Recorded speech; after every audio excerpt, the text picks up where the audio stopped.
And now the next case. All parties in the matter of Lasso versus Kozlowski. Step forward, please. Lucille Lasso is suing her son-in-law, project manager Jeff Kozlowski, for an unpaid loan to build a fence. Jeff says the money was a gift to him and his wife. Miss Lasso, the defendant is your son-in-law. Right. And I assume that this is your daughter. Is that right? Correct. Is this also a daughter? Yes. According to your complaint, you made a loan to your son-in-law and your daughter in the amount of $1,000. You made that loan about a year ago, and it was for them to be able to put a fence around their swimming pool. Mr. Kozlowski says that there was no loan, that this was a gift, that you made the gift not only to them, but to other of your children in the same amount of money, and that the only time that it became a loan was when the family had a falling out. Is that right, sir? That's very accurate. Okay. So when did you write a check or hand them the $1,000? On 7th month, on the 13th, 02. And tell me how that came about, Mrs. Lasso. Debbie, Your daughter. my daughter, she asked me if they had put up a pool and she wanted to put a fence up. But I told her, because I had been giving money to my son, I bought him a car. I moved my daughter out here from Chicago, and I told her I was using too much money and that I would loan her the $1,000, but I wanted it back within a year. And the three of us were in his kitchen, and it was quite clear. I said in front of them, this money I want back because I have been spending too much. You said you gave your son money to buy a car. Right. How much did you give your son to buy the car? $3,500. And how much of the $3,500 has he paid you back? $1,000. When was the last time you received a payment from your son? Oh, I'd say 5-6 months ago. Prior to July 13th, how much money had you given your daughter and son-in-law? Didn't I keep it? I gave them a lot of money. Well, they did a lot for me. I loved them to death. And when they needed something, if I needed something, it was mutual. One hand washed the other. What kind of work did they do for you? He put a patio in for me. She did all my gardening. And how much did you pay them for that? I paid them in buying things. Like what? He put my patio... Like what? I'm telling you. He put your patio in, and what did you... patio. I bought him a guitar for $400. Guitar for $400? And we would go shopping. Patio. Okay, go ahead. To put it in. All right. I'm getting the picture. Now, what happened between your daughter and you after July? I moved my daughter out here, and she did not like that. Who did not like that? Debbie did not like that. She became very hateful, very belligerent, and we had a big fight. In fact, she put a restraining order against Julie, and she did nothing. And she lied. And she filed it in behalf of me, which I had nothing to do with. So when I went She filed it on behalf of you? Yes. She came to my house, and I said, "You did what?" I said, "Get out of my house. That's it. I will never give you another penny." So we went to court, and she has the paper that she filed. And none of it is true. None of it. Okay, so you had a big fight with your daughter. And what month was that, would you say? August she filed it. Well, we're talking about now over a year ago. When did you decide to get this money from her? They stashed a pool, an old rusty pool, under my deck. So my son offered to come over and help Mr. Kozlowski take the pool out from under my deck because it was no good. It was garbage. Yes. So my daughter-in-law walked across the street and asked Jeff if he would help my son move the pool out from under my deck. And he said, "No, I'll never do anything over there." This was after you told your daughter that you were angry and that she was never going to get another penny from you. Oh, that was before that. This was later. This was before. This was almost a year later. We Why haven't talked for 14 months.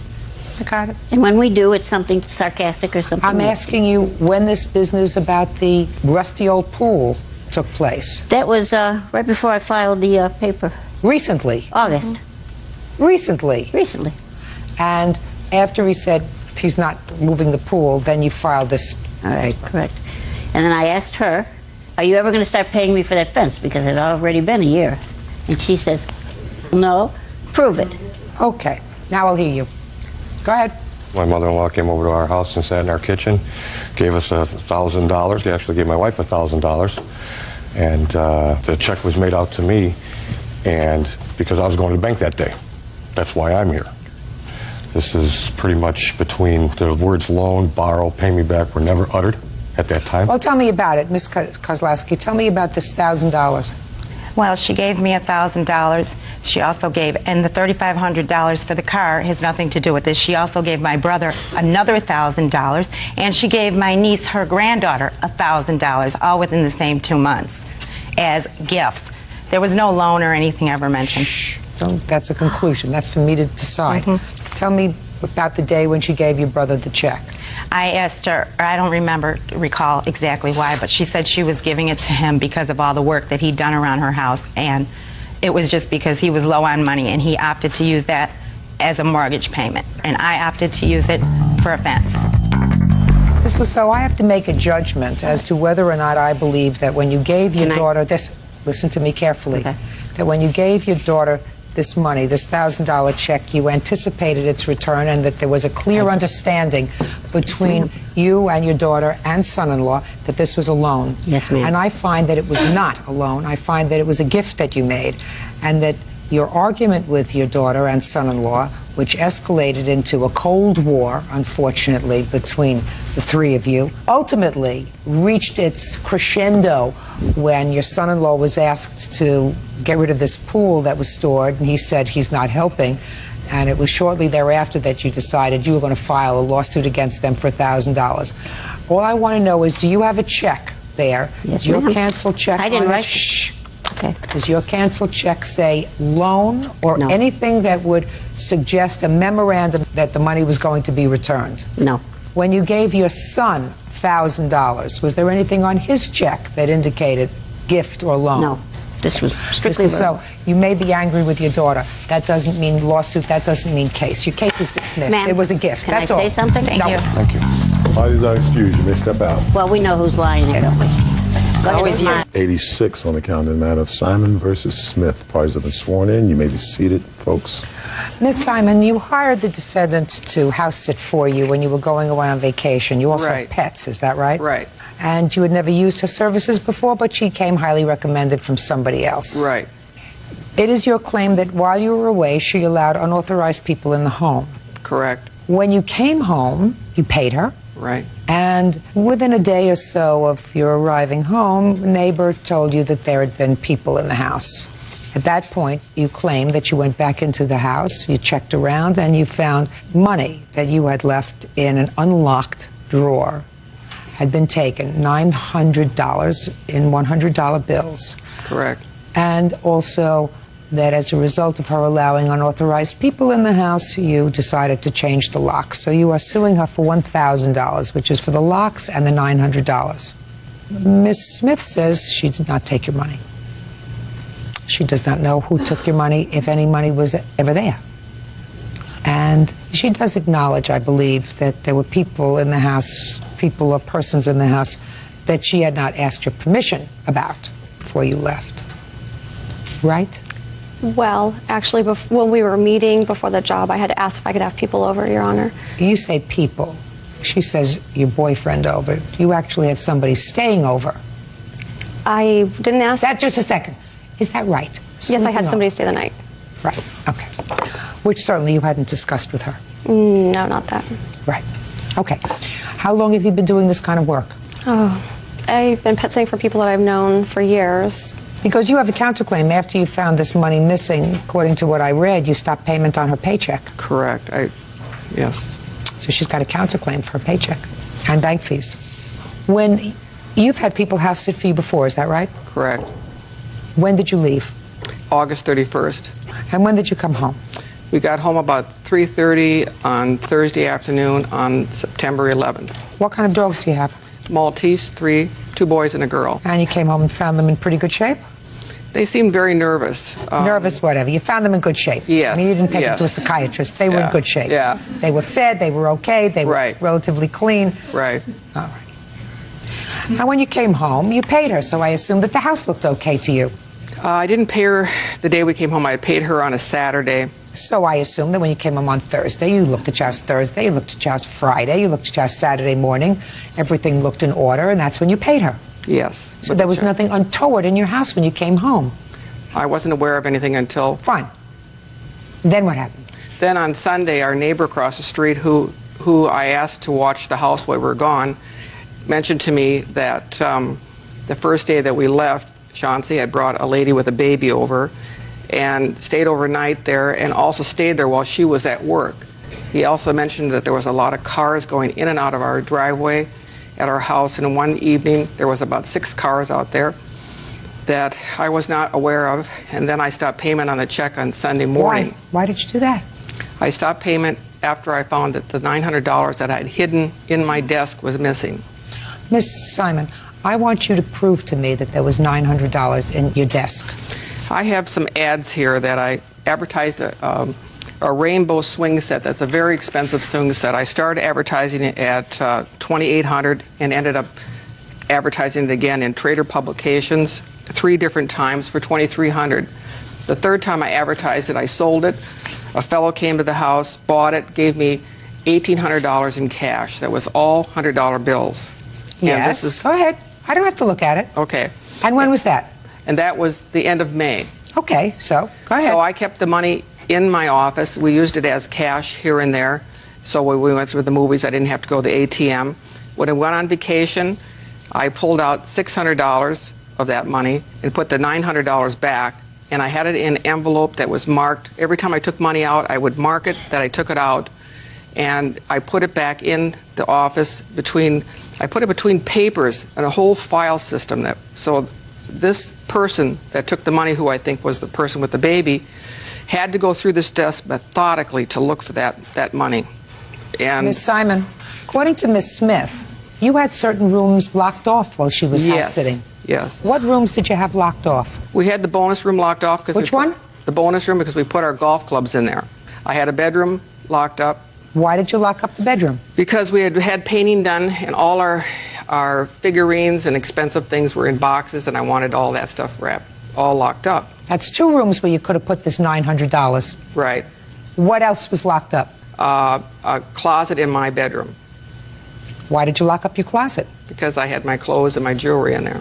Then you take out the $900 if you had $900 and you put it in your closet. I wish I had thought of that, but hadn't. You can't blame her for that. Yeah. I mean, I'm not going to accuse you of lying to me, but I'm saying to you that if I have cash and I take the trouble to lock up methodically certain rooms in the house for certain things, and don't go into your den, which you leave open, and take out an envelope full of cash, not figurines that you have to pawn, not something else, and put them in your closet along with your jewelry, I find that suspect. Elmira Simon says pet sitter Chauncey Smith stole money from her home while she was away on vacation. I don't buy, A, that there was $900 in cash in your desk, and B, even if there was, she's not responsible. Well, someone had been in that desk. Well, I have no idea when that happened. Maybe it happened the Friday when you came home. Who is this person here? This is my husband. Maybe he took it on Friday. You know, I know you're laughing. I mean, I could make up a whole scenario. Right. You know, he's got a 22-year-old girlfriend who flies, and he wanted to give it to us so that they could go to Costa Rica together. Believe me, I could. Right, sir? I mean, I could make up a whole litany of stories. She's not the only one who's entitled to the house. Okay, but believe me, I could kick myself for not thinking about that. Simon, you got my drift? Yeah, I got your drift. You cannot establish the fact that even if you had this $900, that she had anything to do with taking it. Well, so therefore... He saw the money before we left. Listen to me. He may have seen the money before you left. He took it on Friday. I think he would have He took it on Saturday. I have no idea where your money is, if it was there at the beginning. And I tell you this.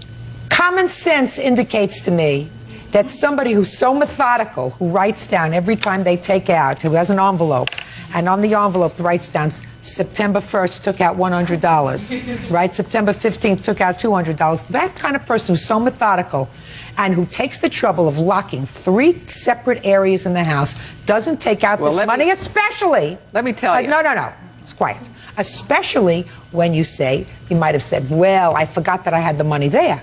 That's possible. You know, sometimes I'm speaking.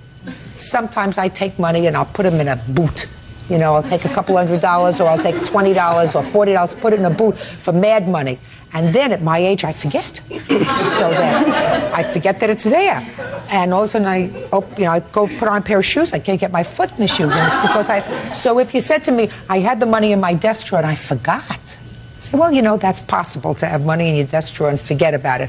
But that's not what you said. You said you went there right before you went on vacation and took out $600 to go with you on vacation. When you take out the envelope, you say, I have a locked room downstairs, I have a locked bedroom, and I have a locked closet.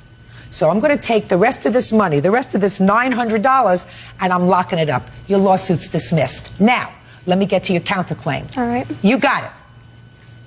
Okay. You got it. She had absolutely no right to put a stop payment on your check. Absolutely none. You shouldn't have had people over at the house. Whether you had people over at the house, shouldn't have done it.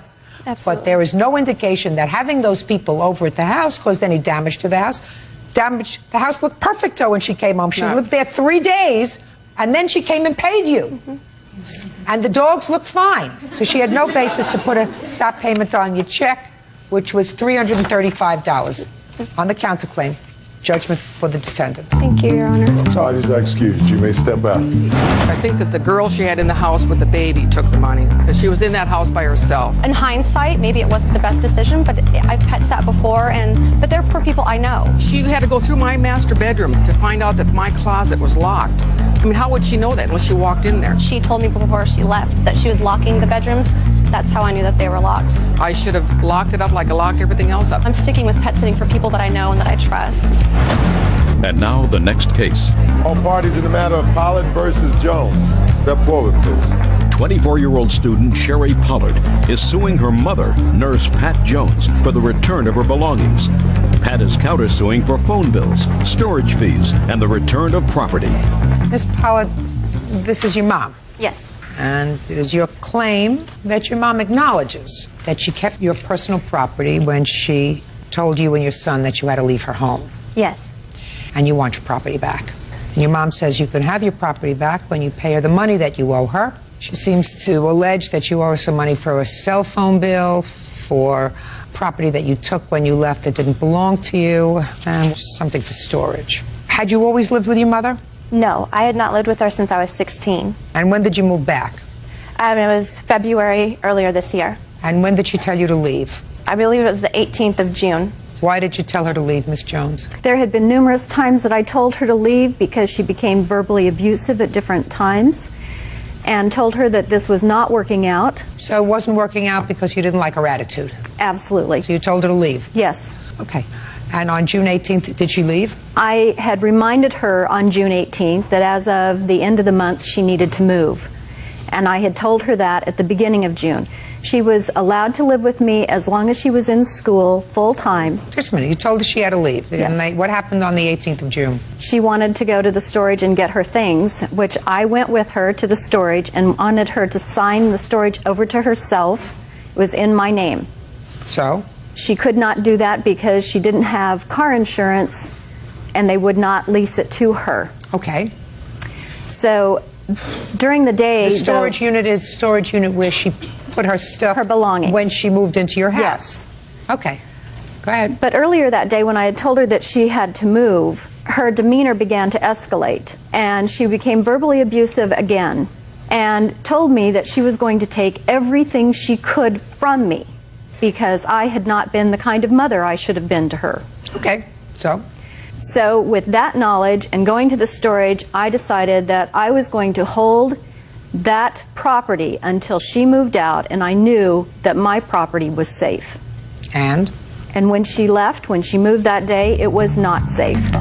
Now, what was missing? She took photographs off the wall. She took... What photos? There was a photo, a 1920 photo of my former mother-in-law who I was very close to, who is now deceased. What else? She took a rolling pin. She took lids to the Tupperware. She took a cutting board. I mean, mundane, silly things. Okay, stupid stuff. Yeah. Anything else that was important? She took money out of my closet. How much money did you take out of your closet? I'm estimating $200 to $300 in change. Did you take any change from her house? No, ma'am. No. What else? That's all. So she took this property out of your house and and I asked for it back. What else does she owe you for? Just the storage and her cell phone.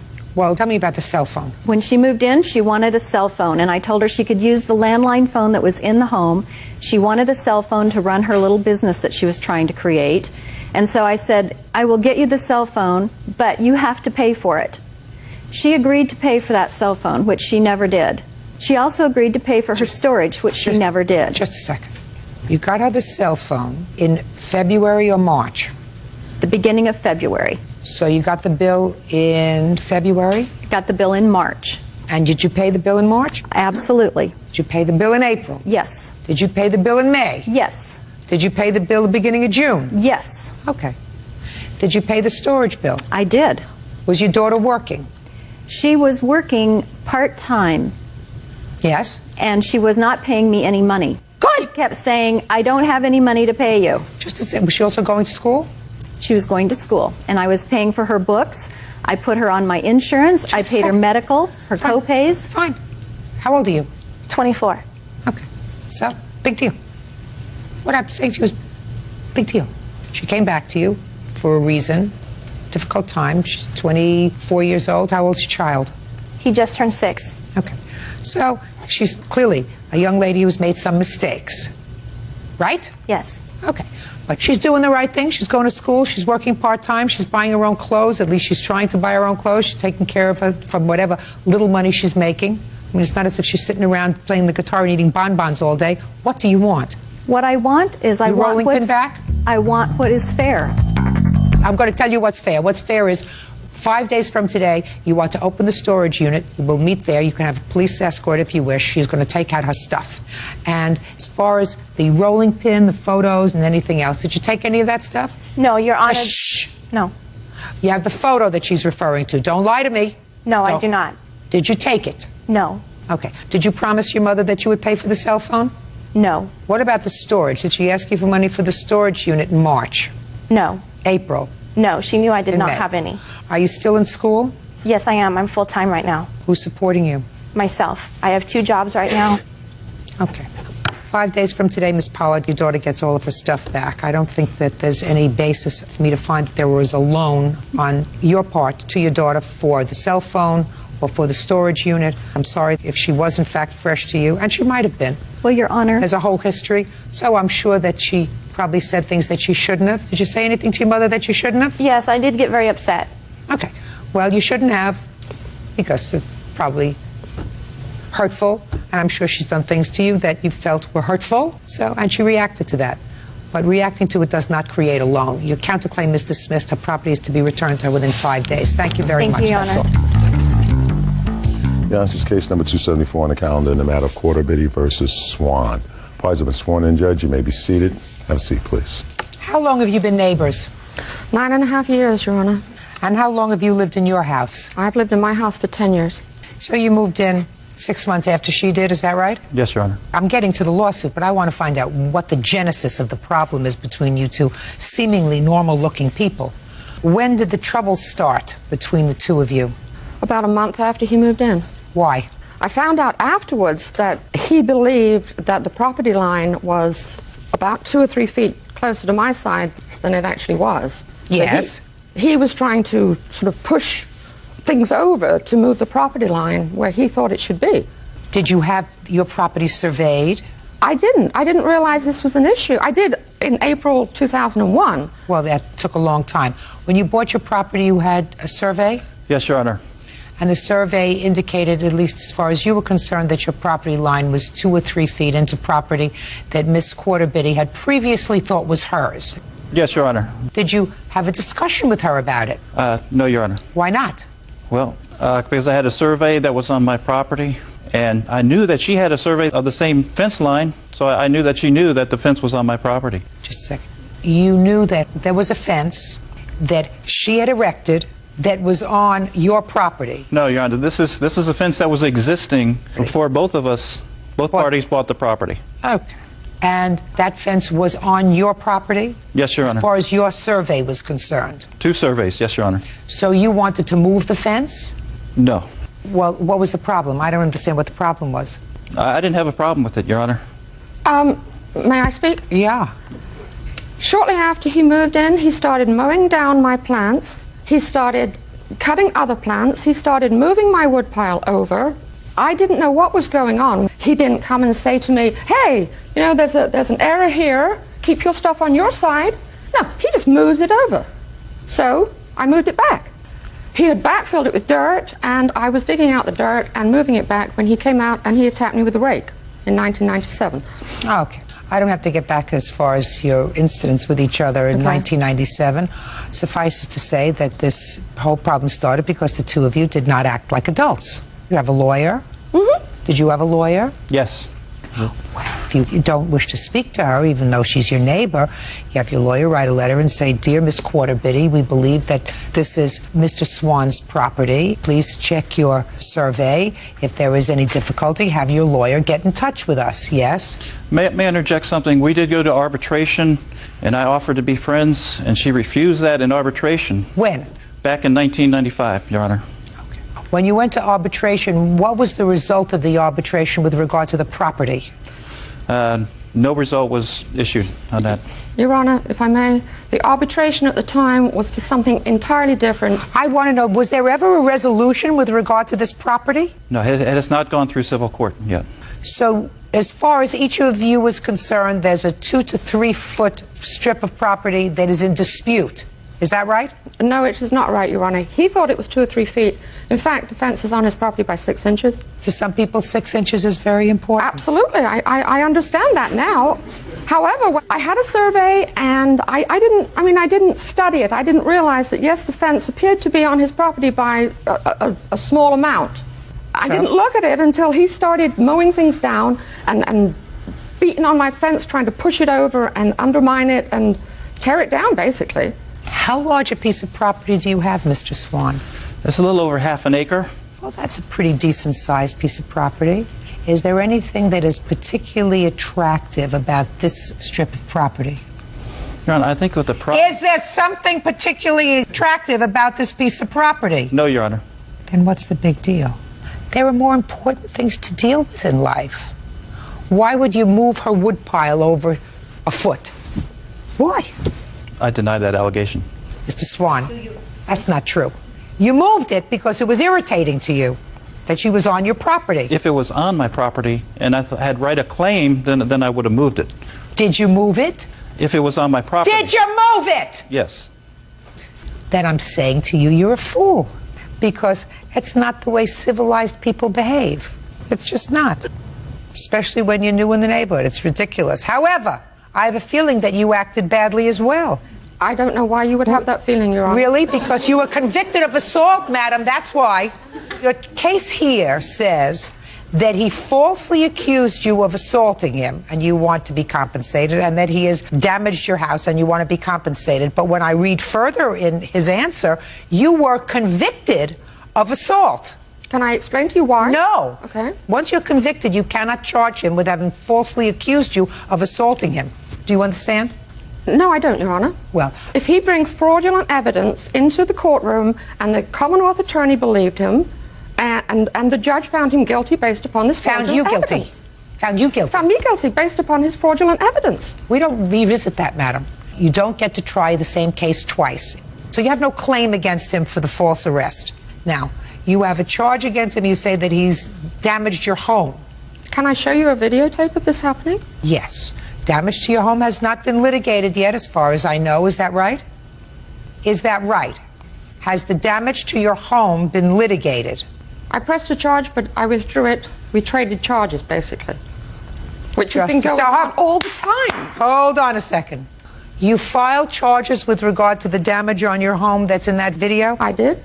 Did you subsequently drop those charges? I did. I traded them for the appeal. I had a charge against him, he had a charge against me, and you both agreed to withdraw those charges. Is that correct? That is correct. Then that's finished.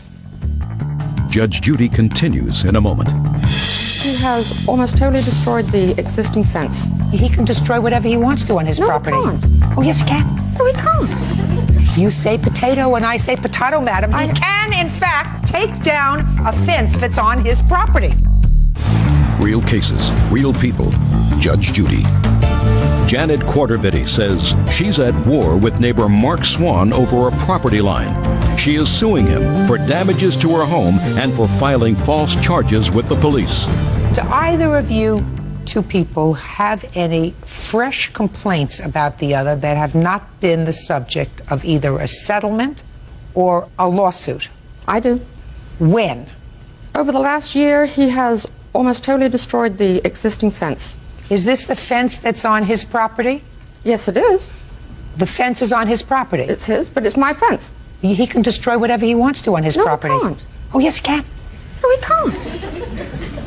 You say potato and I say potato, madam. He can, in fact, take down a fence that you erected if it's on his property. But I didn't erect it. It was there. It was pre-existing. Then you certainly have no complaint. If he took down a fence that you acknowledge is on his property, that you, in fact, did not put up, he has the right to take it down. He has the right to take it down even if you did put it up, if it's on his property. You can't erect a structure on somebody else's property. I didn't. Oh. It was there before. Okay. I've taken care of your claim. You have no claim. I'm coming back to you. You have a counterclaim. Your counterclaim is for medical bills and damages due to the assault. Has this been the subject of any other proceeding? No. You have never sued her for the medical bills as a result of the assault. Is that right? That's right. Okay. Let me see.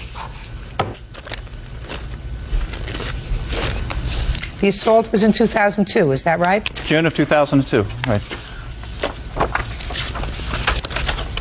You have photographs of the assault? What is this that you're showing me?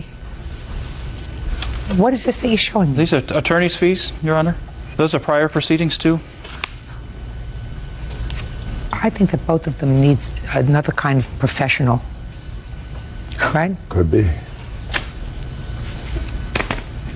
Your Honor, may I speak? I see a mark on your arm, sir, a large bruise on your arm. Right.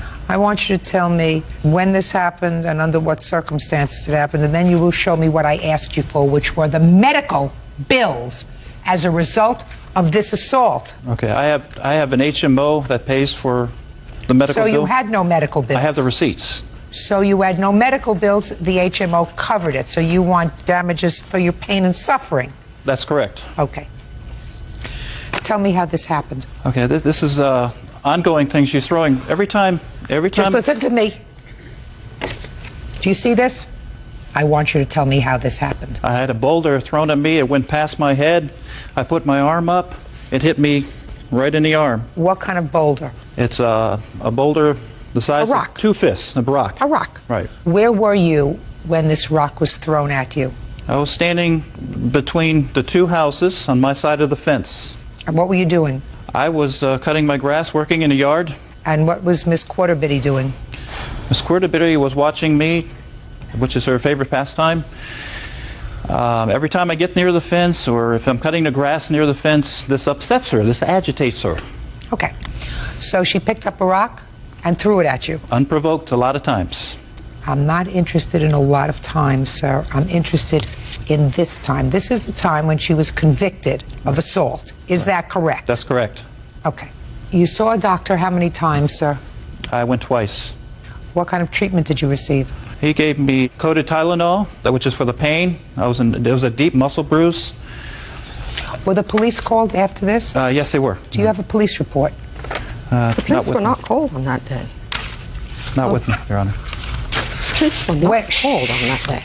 When were you contacted by the police, Miss Quarterbitty? Was it the day after? No. When was it? It was, I guess, a couple of weeks later that some officer came into my yard and said I was under arrest. And I said, for what? When did you call the police, sir? June 30th, 2002. And when did this incident occur? June 30th, 2002. Did you file a complaint? Yes, I did. I went down to the magistrate's office immediately. I filed a complaint, and I went to Kaiser Permanente immediately. Did you miss any work? No, Your Honor. Was there a hearing before a bench or before a jury? Bench. You waived a jury trial? There was no question of jury trial at that point. You had an attorney? I didn't have an attorney. I didn't do anything. I didn't get an attorney because I had nothing to defend myself against. Your Honor, I have his complaint right here, a copy of his complaint. I'd like to see it. that he took down to the magistrate that morning.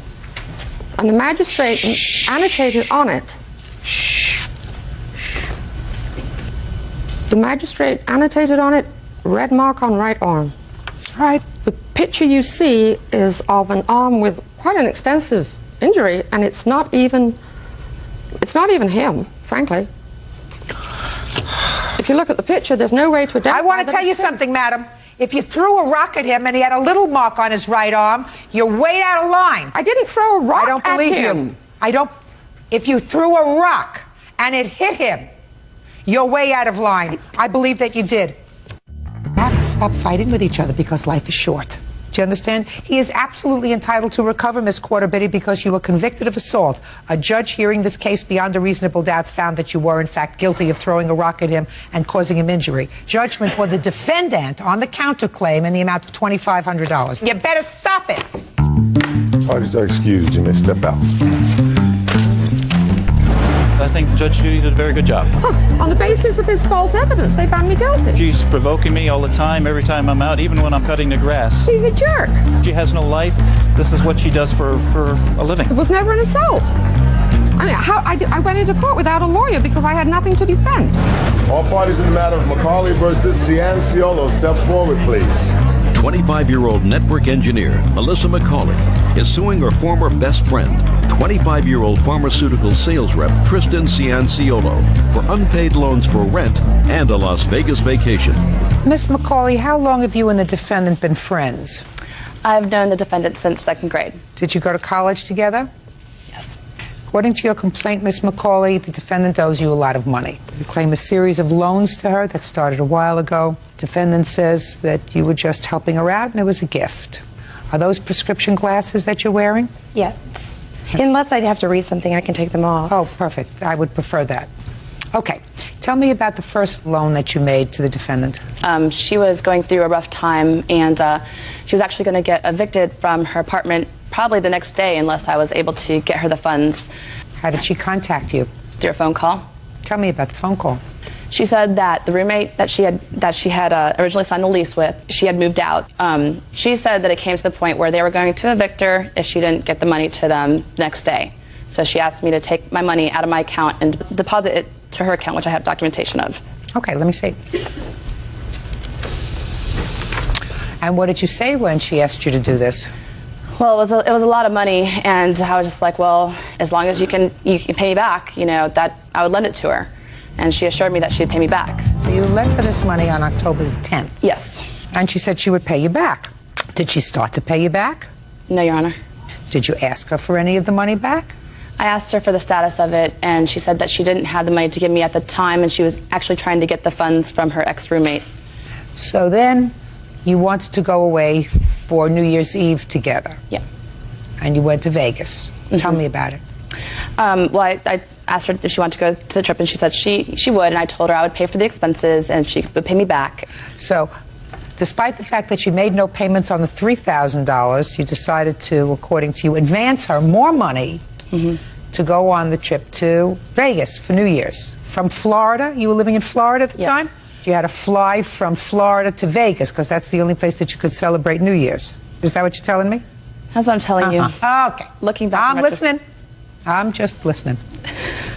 Looking back at it, I wasn't wise. Right. Now, so you went, and she still paid you no money, right? Didn't pay any money in January when you got back? I was actually waiting for the girl. I was in a lawsuit. I wanted to get the money from her to be able to pay Melissa back. Did you say to her, as soon as my lawsuit settles, I'll pay you back? Basically, but the lawsuit hasn't settled. That's not an answer. I don't recall exactly what I said, but I believe that she was under the impression, and we've had discussions about it, that as soon as I did get the money from this girl and the lawsuit settled, that I would pay her back. But this girl skipped out, and she's not even here. Is that what you discussed with her?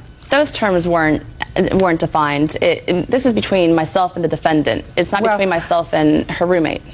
So she didn't pay you back in October, she didn't pay you back in December. So in January, you lent her yet another sum of money. Tell me about that. Well, while we were on the trip, we were discussing her future, and she had mentioned that she really would like to go to real estate school and get her license. She could make a lot of money. She could pay me back in no time. But she needed $1,000 in order to do so. So I was thinking, you know, if I enabled her to go to school, she'd be able to get a job and pay me back the money that she owed me faster. You have documentation that you put money in her account or a check? I have a carbon copy and a statement.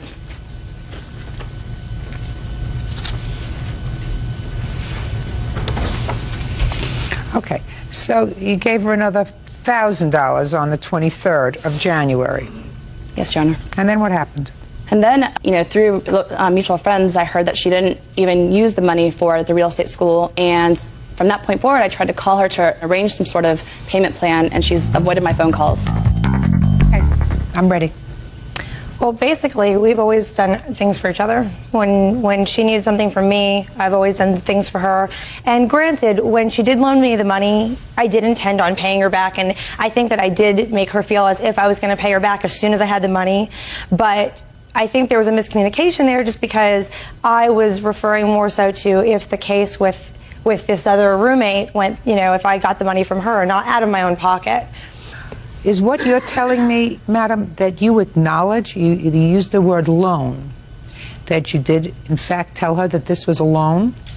We've had several. You did say that. I really don't recall all the conversations, and I realize I do feel bad. I mean, being friends in second grade, I've lost our friendship, you know, on the level that I had it, so that definitely bothers me. But, you know, I'm going through a rough time. That's not what I asked you. I asked you a simple question. Did you view this as a loan when she gave you the money? I guess in some respects, yes. Fine.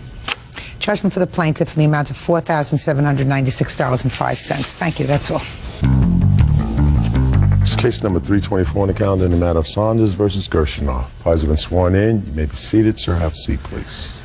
Ms. Saunders, the defendant used to be a friend of yours, such a good friend that she gave you a credit card with her name on it for you to use. Actually, the credit card she kept, I charged on it. You used the credit card? Yes, and I you did. did it for a couple of years? Yes, I did. According to your complaint, there came a time when there was some question about whether or not that bill had been paid off. Mm-hmm. And you claimed that the defendant came over to your house and assaulted you, beat you up. Yes, she did. And you are suing for the Yes, injuries that you sustained as a result of that assault. Why did you let her charge on your credit card? Because she doesn't have good credit, and she has 3 kids, and I've been her children's life since they've been born, and I wanted to help her out with stuff that she needed. And did you charge on that credit card as well? I did charge on an accident a couple items, but I had paid it, and I have documentation that I had paid the amount that I had accidentally charged 1 month. Only that one time? Yes. Other than that, the only charges on this credit card were Ms. Saunders? Correct. And was that your agreement with her so that you'd keep things separate? There really wasn't an agreement. I should say there wasn't really an agreement, but that's just how I had it. I have another credit card that's for another girlfriend of mine. She uses that credit card solely just for her purchases also. Why? Because I'm a nice person. I like to help people out. And all right. Now let me hear about this assault, because that's really what brought you here. Okay. When did that take place? That took place on September 5th of 2003. Tell me what happened. The defendant came to my house. She knocked on the door. My daughter opens the door. My 9-year-old opens the door, and she proceeds to tell my daughter to go get your mother. I'm in my room, which isn't too far away from the front door, so I'm hearing the whole conversation. My daughter tells her to come back later because the defendant's witness was in the car, who is my ex-boyfriend, and I didn't want him on my property or in the vicinity of me. So she says, no, I don't want to come back later. Tell your mother I want to see her right now. Tell her to give me my $85. You knew what she was there for? Yes, I do. Oh, I do know what she was there for, but I didn't know that it was going to... But you knew what she was there for? Yes, How did you know what she was there for? Because I got numerous calls from her and a friend of ours. Why did you stop making payments on the bill? Because of the fact that I've asked on numerous occasions, once back in December of 2002 for the itemized statement. Again in May or June of 2003, I asked for an itemized statement. And then again in September, I asked for an itemized statement because I wanted to make sure that they were all mine, which they were. So I decided not to make the payment because of the fact that she wasn't coming through with the itemized statements. How many months hadn't you made a payment? Just the 1 month, September. Okay, fine. And how much do you still owe the defendant on the credit card? I owe what it is that she says, the $900 and some odd. $932. Did you, in fact, go over each item on the bill? Yes, I did. And you acknowledge that those are all your bills? Yes. And the finance charges attached to your expenditures? Yes. Fine, so we've taken care of the counterclaim. $932 on your side. Go ahead. So now you're talking back and forth at the door through your 9-year-old. Okay. So then my 9-year-old goes outside, and I'd say within 3 to 5 minutes, Rachel comes into the house. Rachel comes into my room and says, "Give me my money. Give me my effing money." So I said, "Get out, I don't want you here. Get out of my house." She starts pushing me, and she pushes me back down onto the bed. I'm sitting on the bed, and she says to me, "Do you want me to beat your A?" And I'm like, "Are you threatening me?" And she's like, "Do you want me to beat your butt?" And I'm like, "You know what? I don't want you here. I'm calling 911. She then snatches the phone out of my hand and then jumps on me on the bed. So I kick her off, and then we get up, and I'm trying to reach for my phone. And as I'm reaching for my phone, she grabbed me by the arm, and she left a bruise on my arm. And she again then pushes me back down onto the bed face first. She punches me with her fist in my head. She had all her rings on, and I had an orange bruise on my head from that. So I again ask Rachel to leave. I tell her to get off of me and get the hell out of my house. So she then pushes me around the room a couple more times and then pushes me over by the window, and the kids are outside playing. And I scream out the bedroom window, "Someone call 911. And then she left? And then she left because I had finally screamed out the window for someone to call 911. The police arrived that day? 45 minutes later. You have a report? Yes, I do. I'd like to see it.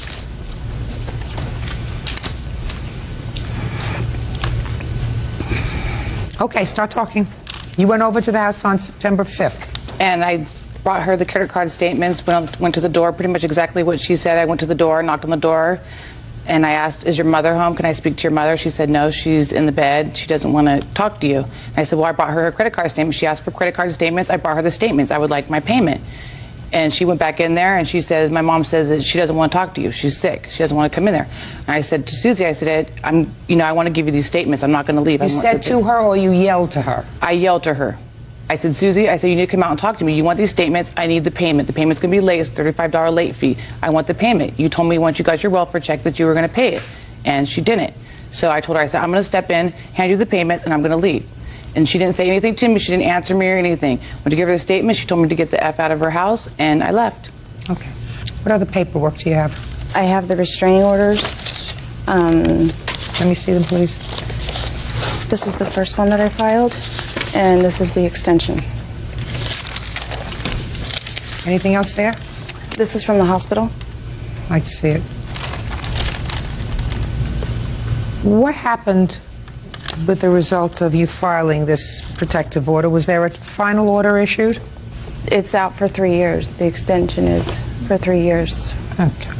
Ms. Kirchhoff, do you recall going to court on or about the 25th of September? I do. And did you see a judge at that time? Yes, I did. Were you represented by counsel? Nope. So you didn't think you needed a lawyer? No. Okay. Now, did you or did you not have a trial? No. If you did not have a trial, then you consented to the entry of a protective order. Yes. Well, you understand that by consenting to the entry of a protective order, it is a statement that you could not meet the charges against you were she to proceed to trial. Do you understand that? So that in effect you're saying, "I am guilty." You understand that? Yes. Now, the plaintiff sought medical treatment. The medical report indicates that she had bruising. The medical report indicates she was provided a prescription painkiller for both her head and the bruising that she had. And you, in effect, pled guilty by consenting to an order of protection. What do you think I'm supposed to make of that? I tried to explain my story of reason why I went over there. When I told him the reason why I went over there, that nothing happened, I went there because I wanted to give her credit card statements. He pretty much shushed me up and told me that this needs to go to small claims court. This is not to be taken care of in here. And I just said, okay, whatever, fine, I'll do whatever. Okay, whatever, fine? I didn't now say you're that, playing stupid? Judge Judy continues in a moment. There are a lot of other people she could have taken over to be a witness. She didn't have to take you when you're an irritant. There was never a problem between us. I'm not speaking to you anymore. Cool. And later today, She became verbally abusive again and told me that she was going to take everything she could from me because I had not been the kind of mother I should have been to her. real cases, real people. Judge Judy. Susie Saunders claims former friend Rachel Gershinoff forced her way into her house and beat her up. Rachel admits she entered Susie's home, but claims there was no assault. You understood exactly why you were going to court. That was not a civil proceeding, that was a criminal proceeding.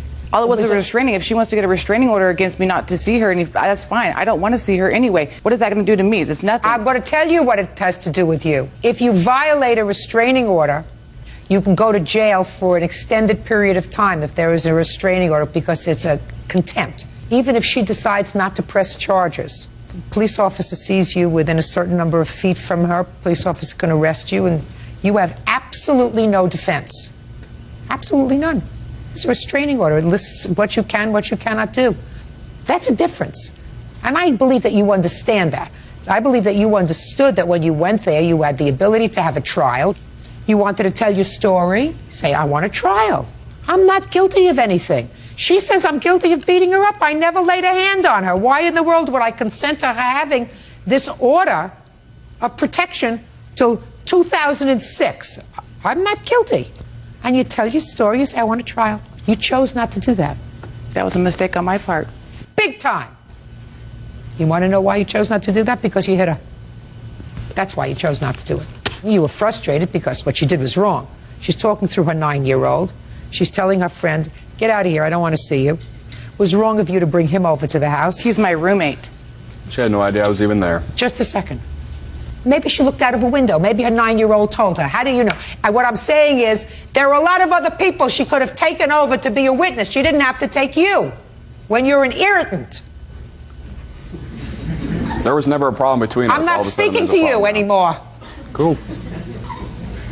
You assaulted her. You have no right to assault her. You have no right to cause her injury. She owed you money. She should have paid you. And she shouldn't have been obnoxious and said, come back another time. I absolutely agree with you. You had no right to put your hands on her. You had no right to injure her. She's suing you for $5,000. Is that right? Correct. I want to know how many days you missed of work. I don't work. Why don't you work? Because I'm a homemaker. How many children do you have? 3. How old are they? 6, 8, and 9. They all go to school? Yes, they do. Well, what are you doing there in school? I am at home. My boyfriend works. Does he live with you? No. He helps with my finances and helps me pay my bills. Does the state also help you pay your bills? Yes, they do. So you're on welfare? Yes, I am. Why don't you get a job? Because I'm currently in with a psychiatrist right now. I'm going to be applying for SSI. What's the nature of your disability? Severe depression and social anxiety. Judgment for the plaintiff for the damages as a result of the assault. You didn't have any lost wages or anything else, so this is just pain and suffering. $2,500. Judgment for the plaintiff. That's all. Thank you. Parties are excused. You may step out. I want the credit card paid for purchases that she purchased. There is no longer a friendship. I'm not going to pay someone else's bill for their purchases that they have in their home. Maybe one day, years and years from now, we might be able to work it out. She's on welfare and now she's trying to get Social Security, But probably not. She's 28 years old and she can perfectly get a job. She's not depressed. And she's very sad that a 10-year friendship has to go down the drain. And now the next case. All parties in the matter of Martin versus Acosta, step forward, please. 20-year-old customer service rep Stephanie Martin is suing daycare provider Christina Acosta for a refund of babysitting fees and medical bills. Stephanie claims, due to Christina's negligence, her 9-month-old daughter fell down a staircase. Christina is countersuing for slander. Miss Martin, you have a baby girl? Yes, ma'am. And how old is the baby? She's 10 months. Miss Acosta was your daycare provider for a period of time. It is your claim that while the baby was in Miss Acosta's care, she fell down a flight of stairs while in a walker. Correct. You want a refund of the money that you paid her because you paid for that week in advance, and you want the child's medical bills covered, and you want something for pain and suffering for the baby. Correct. Miss Acosta says, pretty much, when children are in daycare, accidents happen. Is that right? Yes, ma'am. And she is counterclaiming. She says that you have been bad-mouthing her around town, which has caused her insurance to go up, and some people have left her business, so she's suing you for slander, defamation. Yes, ma'am. Okay. The baby did, in fact, fall down the stairs while in your care. Yes, correct. So if Miss Martin said to other people that you were not a good daycare provider because you were negligent in allowing the baby to fall down the stairs, that would be true. True. So you can't sue her. That's fine. Good. How much did you pay each week for the baby to be It was cared for? $20 a day, and I usually kept her in there for 4 days, so it was $80 a week. And how much are you seeking back in fees that you prepaid? $40. That you had already paid for after this incident? Correct. Okay. And what are the medical bills? One is $146 and one is $122. The child is okay? Yes, she is. Lucky. Yes. How did she fall down the stairs? I have a basement. The door was shut and it's always locked. All the children were watching TV. Destiny's in her walker, and she's just walking around. My friend of mine came over to the house, and I walked into the kitchen and retrieved a brochure for her. And I came back in to the living room. I noticed that 2 girls were gone. And I looked around, and then I heard Destiny in her walker near the dining room where the stairs are.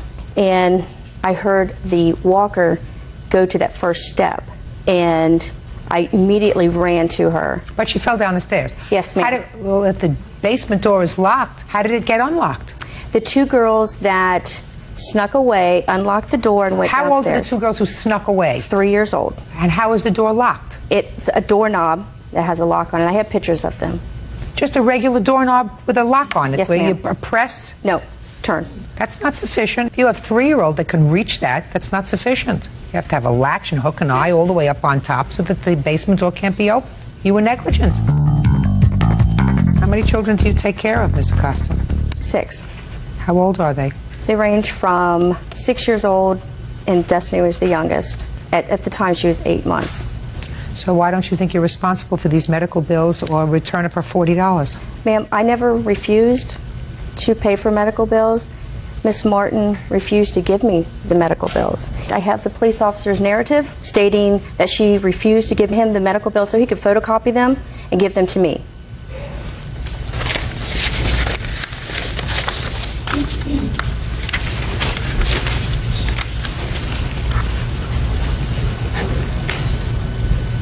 So you're not a licensed daycare provider? No, ma'am. You have to have more than 6 children in your care. Well, can you be licensed if you have less than 6 children in your care? You can if you would like, but it's not necessary in the state of Ohio. But you can?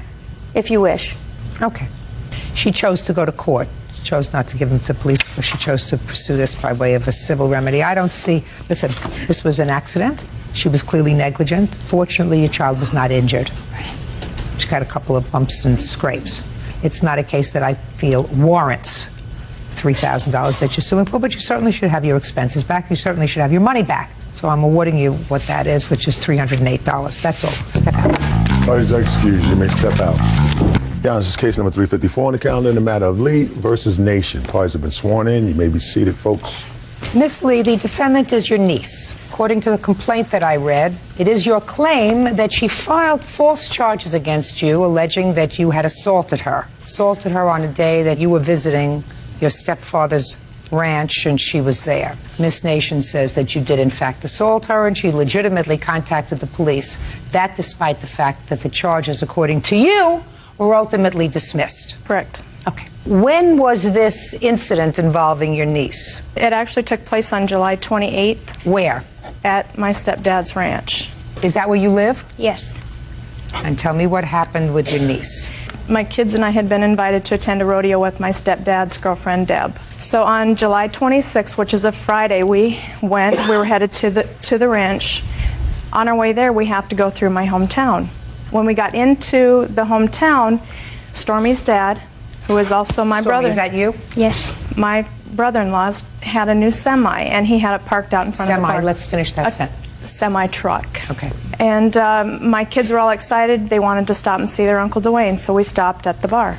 I went inside the bar, and Stormy and Steve were seated at the end of the bar. I knew when I walked into the bar, I was visiting with other people.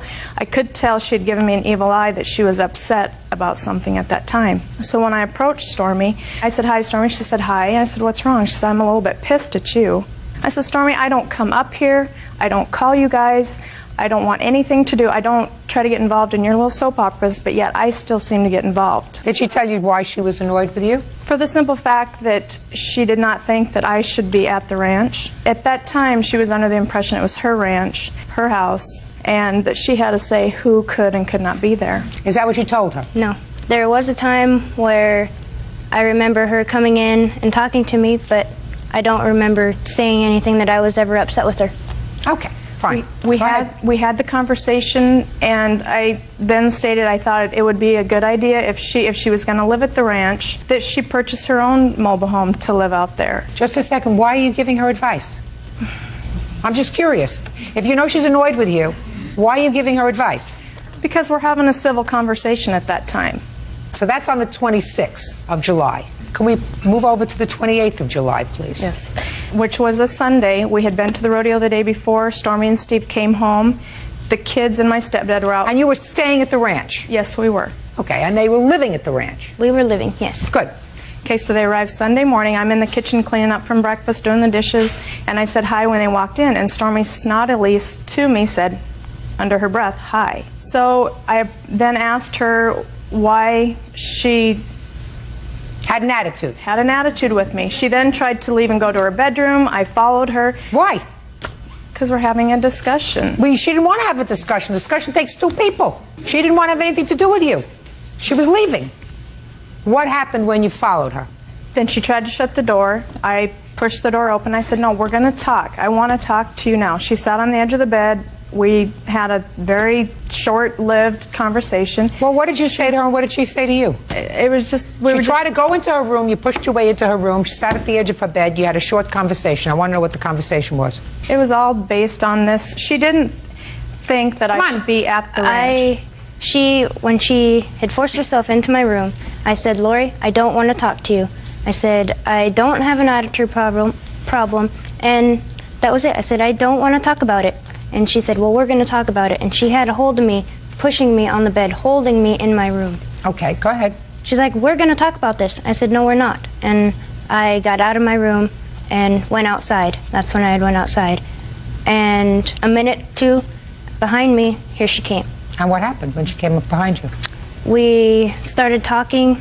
She's like, "You know, we just need to talk about this. We need to work out our problems." And I said, "What problems?" "I don't have an attitude problem." I said, "I've never done anything to you. I just don't want to talk to you right now." I said, "You're making me mad, and it's making me upset." And so we decided that was enough. We hugged and thought it was all over. Then I went over to help my grandpa in the garden. And then that's when she followed me over there.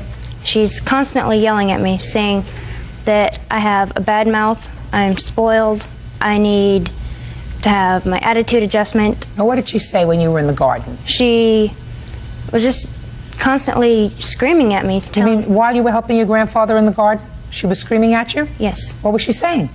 Cussing at me. What did she say? I can take it. That I was a spoiled, the B word. And I said, "No, I'm not." I started getting upset, and I started cussing back at her. I said, "Why don't you just," and I said the F word, "just drop it. Just leave me alone. I don't want to talk about it." And she said that my mouth was worse than my mother's mouth. And I constantly just kept saying, "Lori, F, drop it."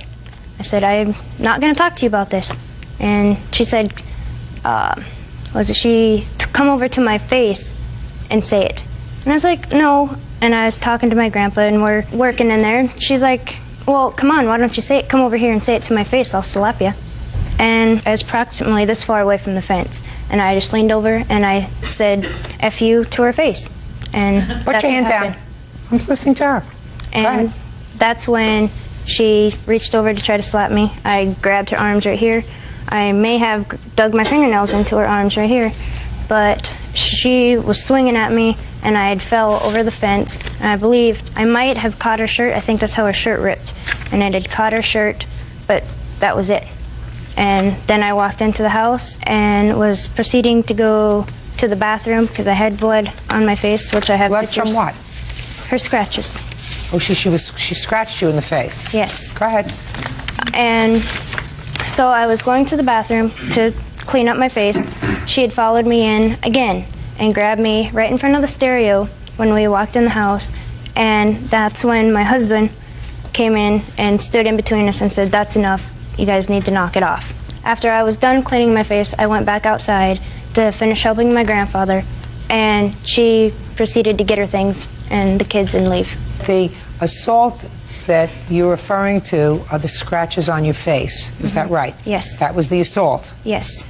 When did you call the police? I went to town right after that, right after she left, and went to the courthouse. Judge Judy continues in a moment. I raised my hand as if to slap her. If to slap her, that's Listen, the key point. she's I would not slap she her. is not in a mind reader. And later today, I moved my daughter out here, and Debbie did not like that. She became very hateful, very belligerent. In fact, she put a restraining order against Julie, and she did nothing. real cases, real people. Judge Judy. Customer service rep Lori Lee is suing her niece, 20-year-old student Stormy Nation, for having her falsely arrested for assault. Stormy says Lori scratched her face. Can I see the copy of the complaint that you filed? Would you like to see the pictures? Mm-hmm. I would. Those are the complaints, I believe.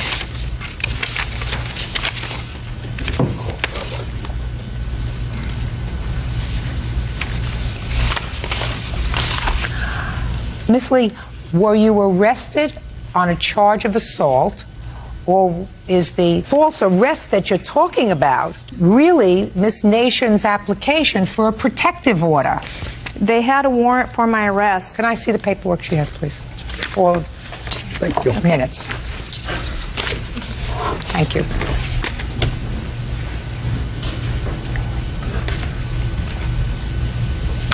Other than this hearing that you went to before a judge for the restraining order, did you go to court for anything else involving this incident? No. Okay.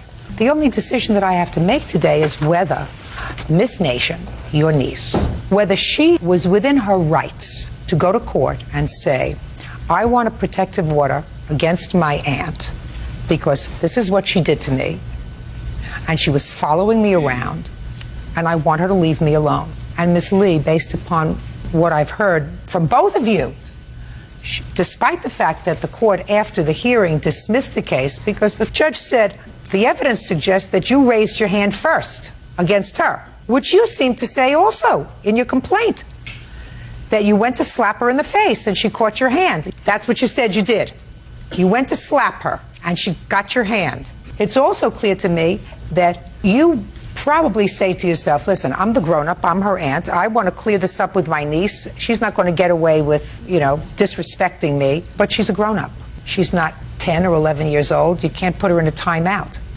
You can't presume to retrain her if you think that she's not acting properly with you, which is really what you wanted to do. We wanted to clear the air. She didn't want to talk to you. She had an absolute right to file this case. Now, I'll hear you say one final thing, Miss Lee.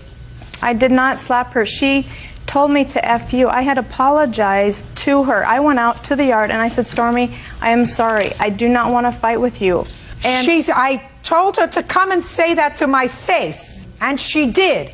I raised my hand as if to slap her. As if to slap her. That's Listen, the key point. she's I would not slap she her. is not in a mind reader.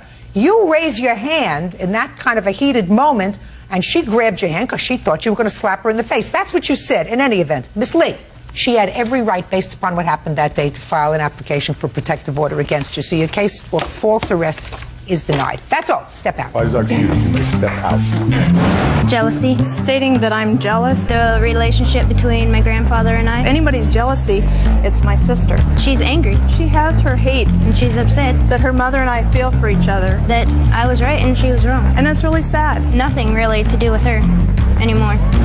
And now the next case. All parties in the matter of Young versus Page. Step forward, please.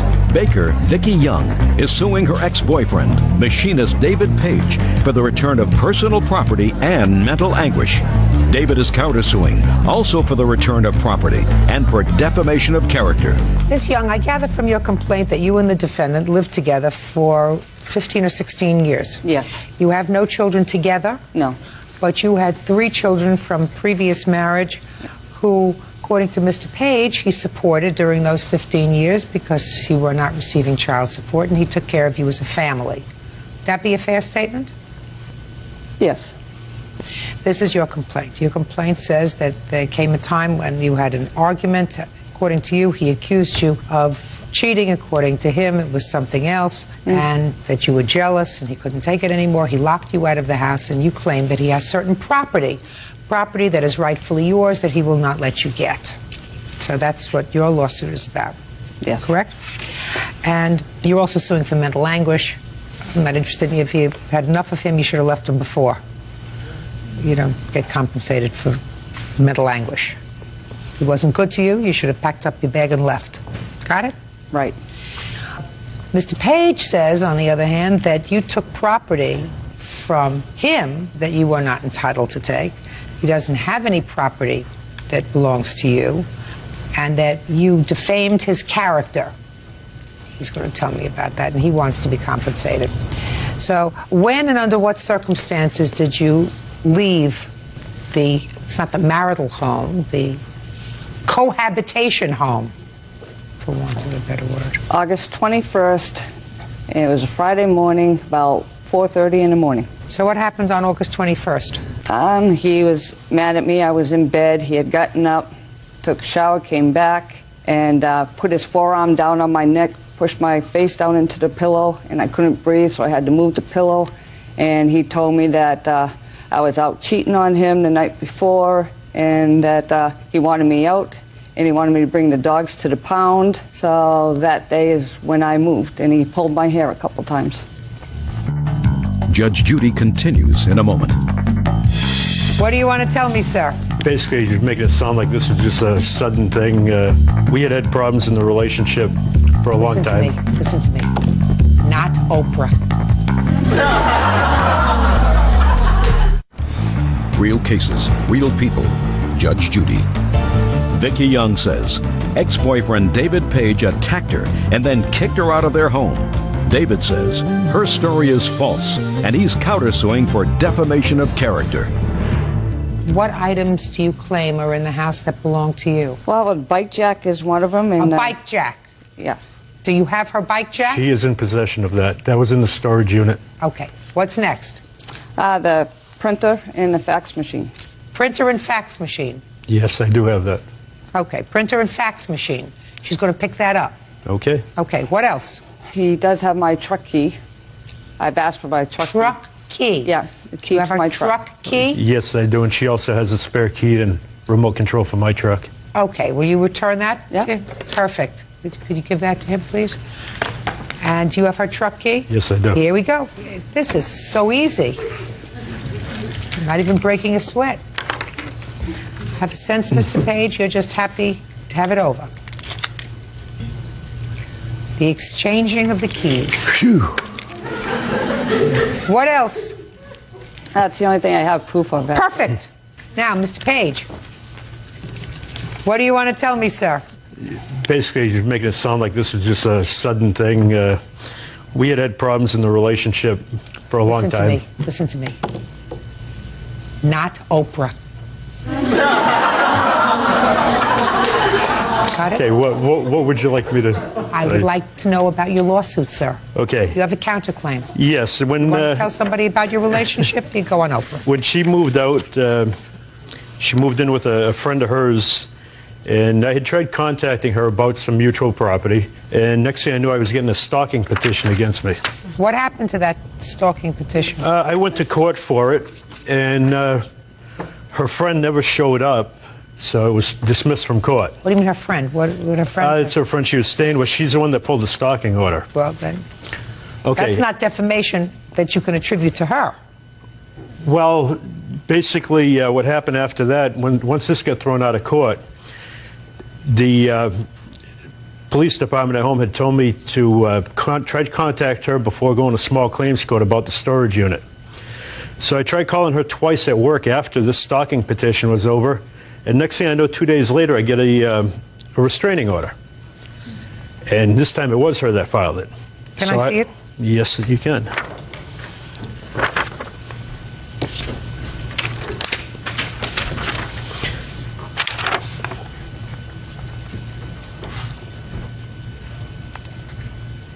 Do you have a copy of the petition that she filed, sir?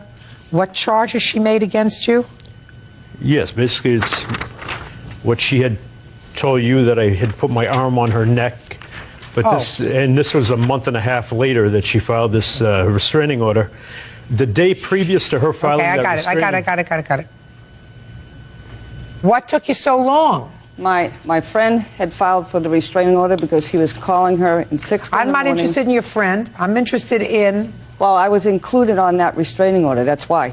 When she went and filed it, she asked if everybody in the family was included or in her house, and they said yes, so I was included. When she had problems at home with her family and stuff, that she couldn't go to the court date, so it was dismissed. So that's when I filed, because after that he kept calling me at work and harassing people at my work.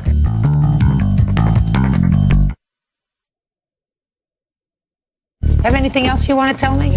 Well, yes. The money I had paid on that storage unit, she locked me out of the unit right after I paid for another month on that storage unit, where I couldn't get a hold of my property out of that unit.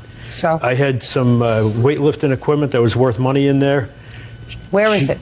Right now it's still in the unit because she only gave me 2 days to get it out once she switched it back to give me access to the unit on October 28th. So now you have it. You have access to the unit so you can get your weight stuff out? No, I don't, because she never paid for the other month on that unit. Now I would have to go in and pay another month on that unit to get my property, which I had paid on that unit in September. How much money are we talking about, sir, for the month? $68 a month. $68. After 16 years, $68 is what it's about?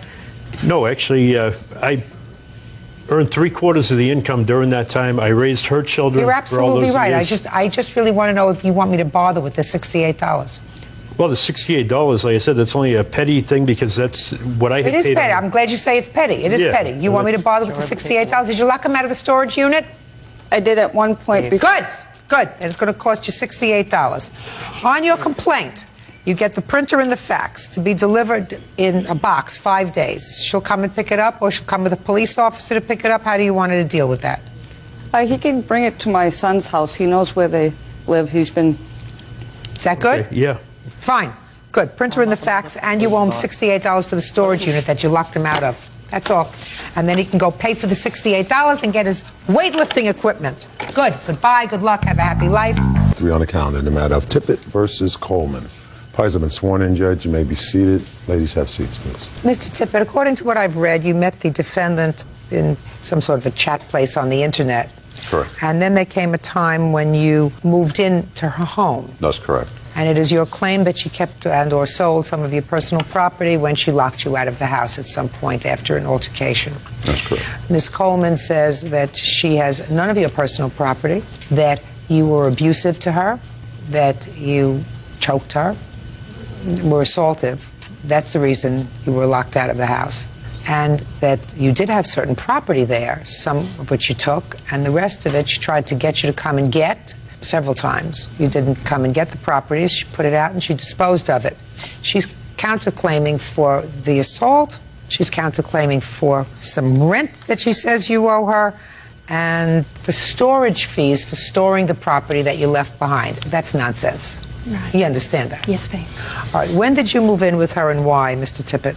I moved in on April 7th of this year, 2003. The reason I moved in with her is I was going to be homeless or having to move back in with my mother in Atlanta, Georgia. Why? For being unemployed for an extended period of time, and I was writing a book. Is what you're telling me is that you planned on moving in with Ms. Coleman and not paying any money to her? There was an arrangement for me to pay weekly $70. Did you have your own room?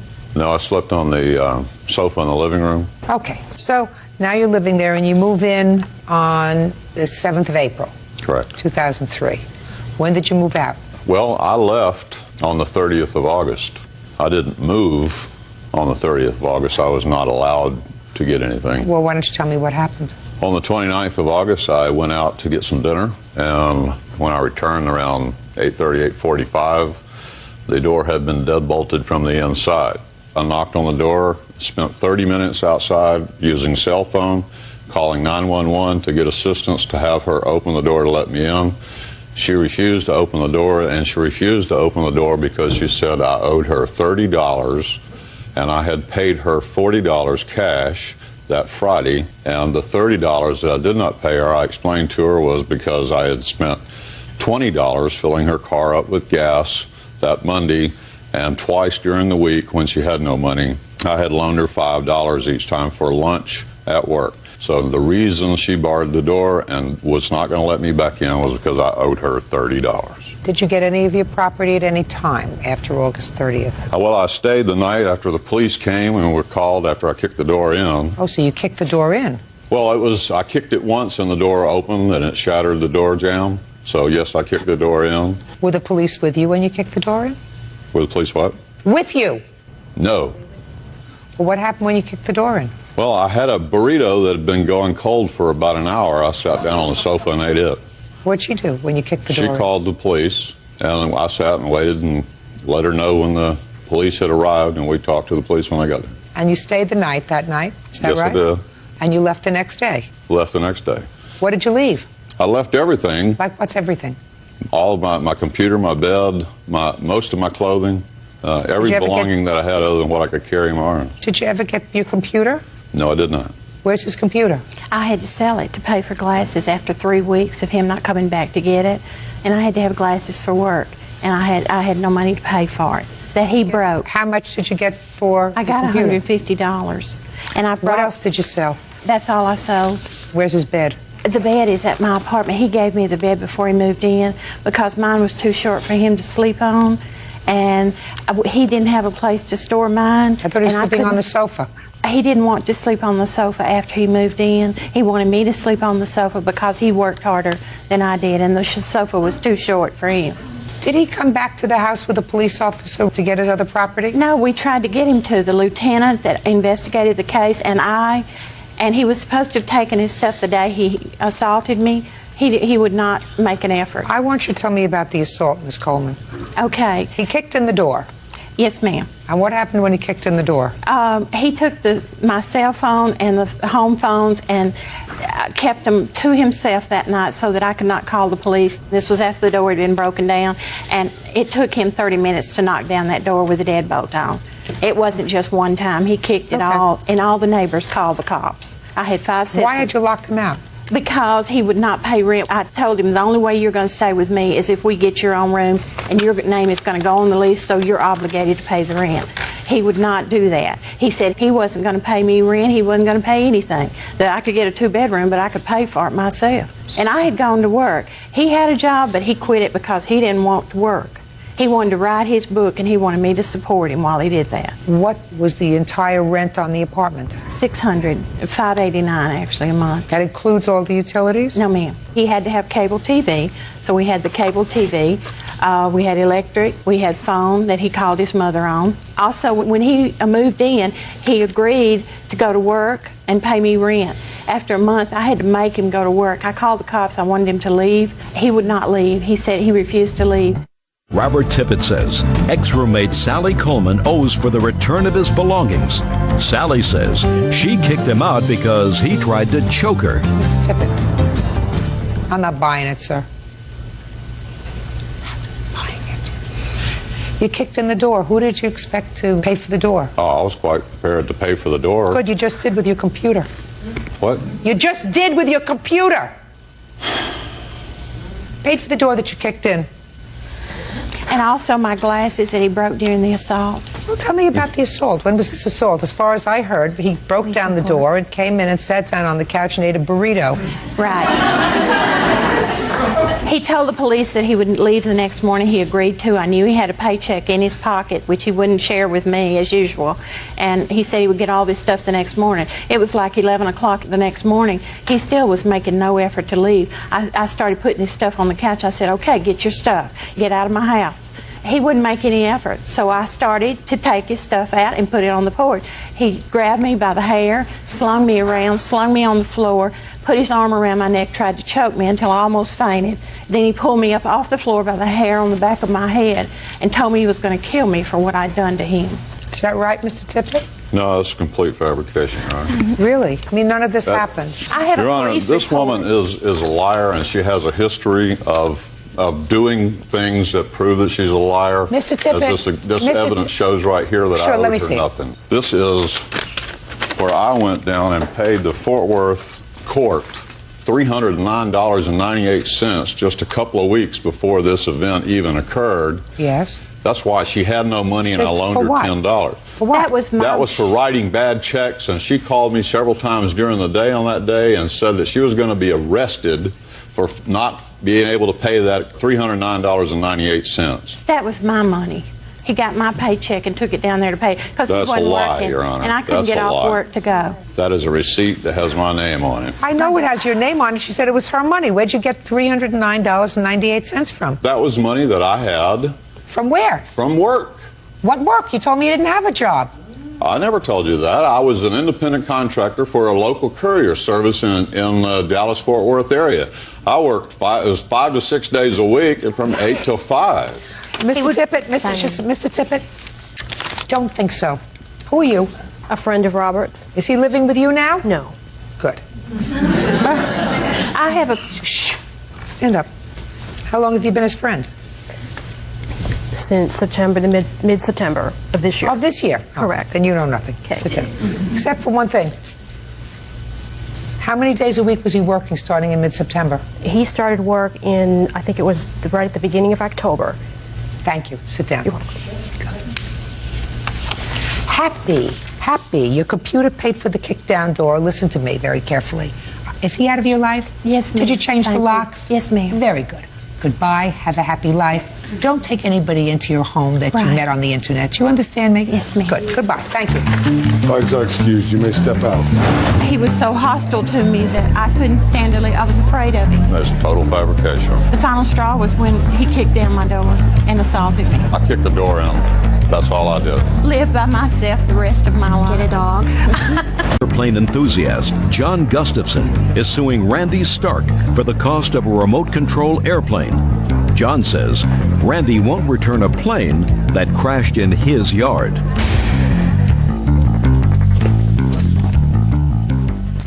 This is case number 337 on the calendar in the matter of Gustafson versus Stark. Parties have been sworn in, Judge. You may be seated. Ma'am, have a seat, please. Mr. Gustafson, I've read your complaint, and I assume from reading your complaint that you have a hobby. Yes, ma'am. And your hobby is flying model planes. Radio-controlled planes, yes. And they're large. Is that... Some are, yes. Are those the pieces of the plane that fell on the defendant's property? Yes, it does look like that, yes. Okay.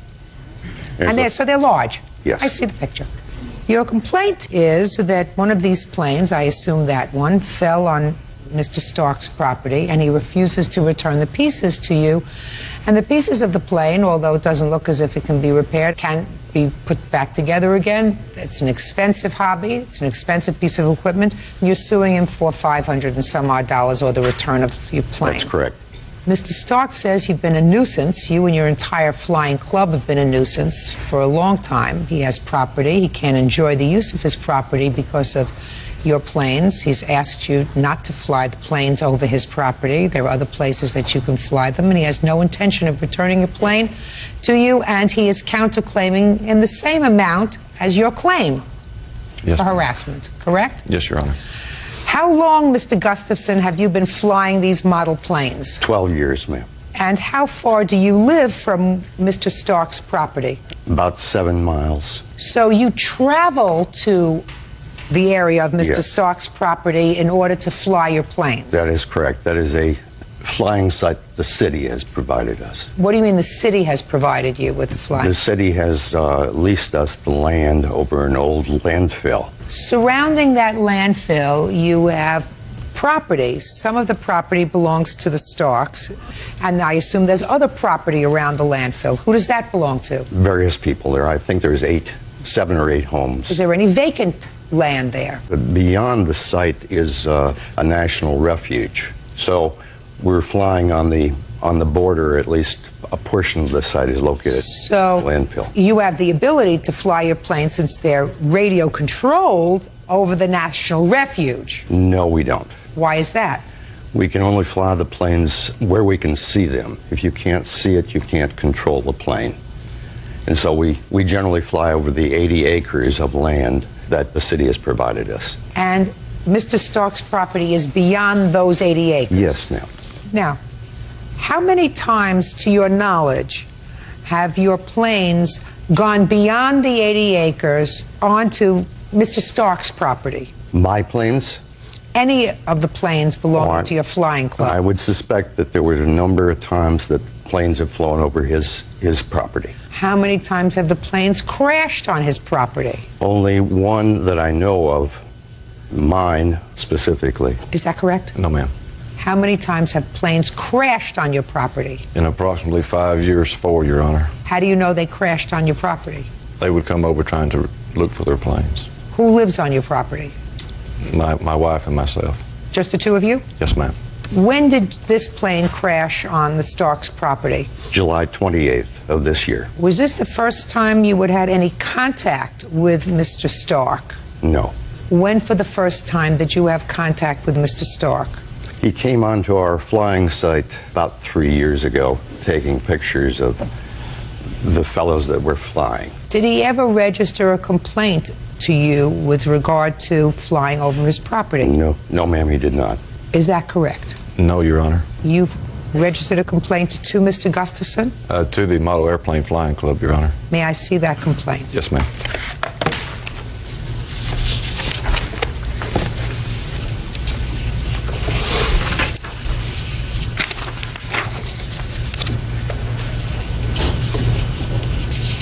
Well, this letter is dated May 9th, 2001. It's to Mr. who I assume is the president of your flying club. Yes, Your Honor. And it seems to indicate that there's been an ongoing problem with planes flying over the Starks property, that they've tried to resolve the matter because these planes buzz their house as they come over the property.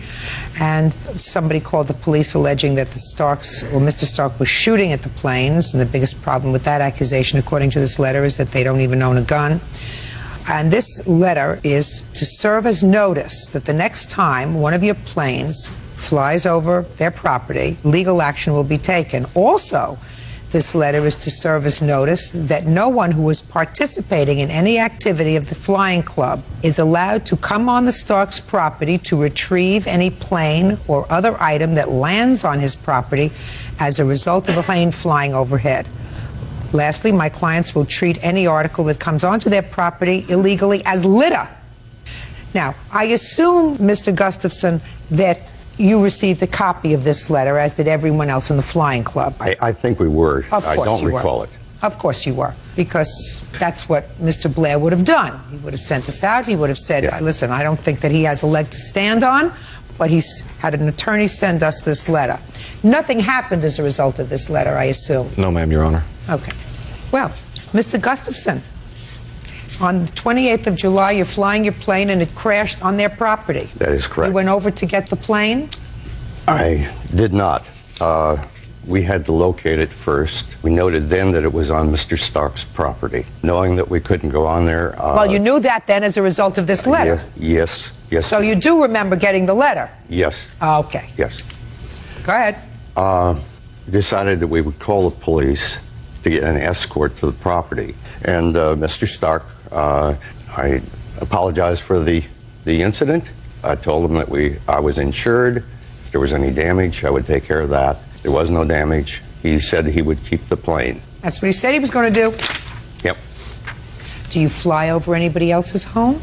I don't believe so. Why do you pick Mr. Stark's home to fly over, sir? His home is located where, from a safety standpoint, when we are bringing the planes around, it occasionally could go over the house. Listen to me, sir.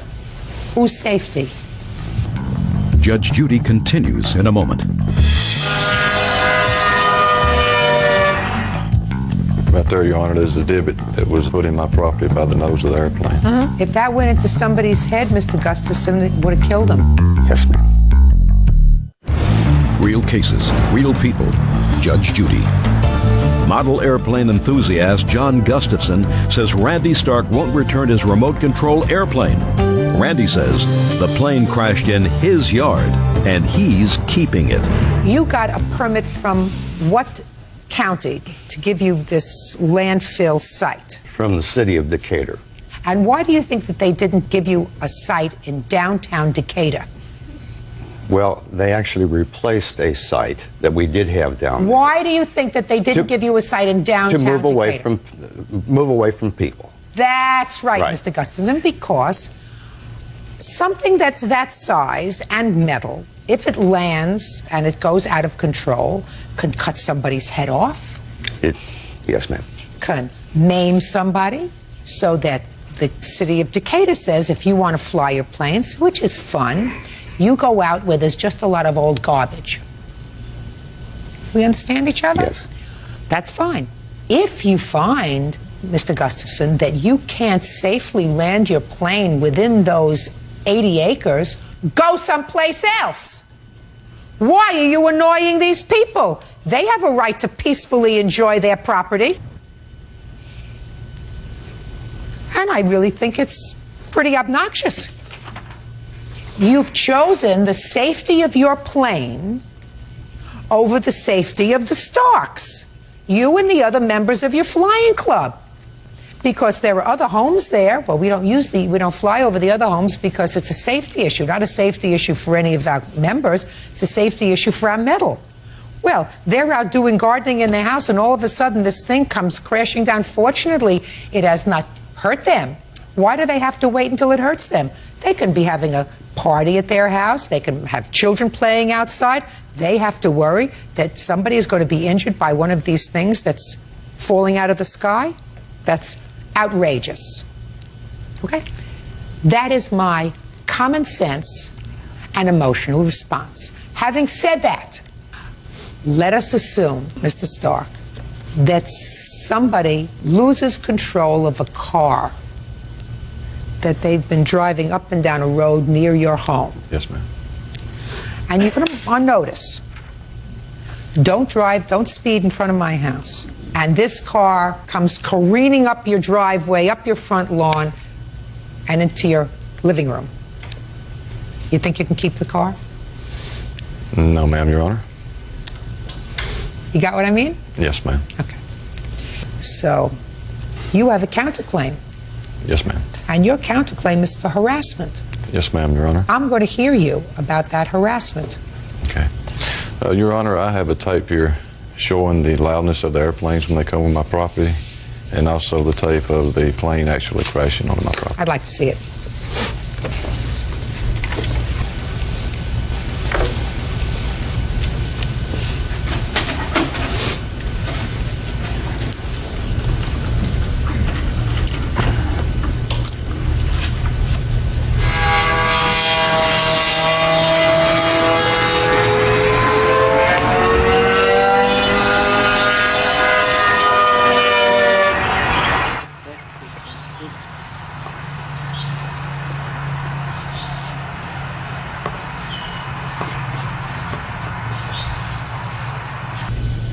Right there, Your Honor, there's a divot that was put in my property by the nose of the airplane. If that went into somebody's head, Mr. Gustafson, it would have killed him. You see, he has no choice, sir. He lives there. You have a choice. You have a choice to exercise your right to enjoy your hobby in a situation that is not dangerous to anybody else. This is potentially dangerous to the Starks. So I am totally unsympathetic with your position. Yes, ma'am. Totally. I also know from a legal perspective, you know, that is his property if he wants it back. But it's going to cost you a whole lot of money, sir, to get it back. Do you understand? Because I believe that the Starks have a case based upon that, and based upon what everybody knows about these things. They make a lot of noise. They're big things. You were certainly given a piece of property to fly over. If that piece of property wasn't big enough, ask Decatur to give you a bigger piece of property. In the meantime, you have no use for that. Is that right? No, ma'am. Good. You can have it back. It's going to cost you $2,500. You want it back? Yes. You got it. He gets the piece on your counterclaim. Judgment for $2,500. Thank you. Thank you, Your Honor. Parties are excused. You may step out. I spent 8 years assembling the plane that crashed.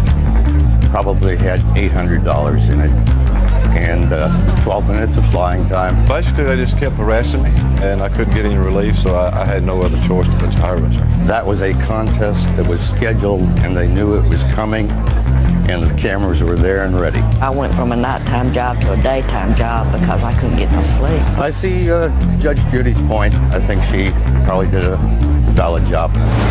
And now the next case.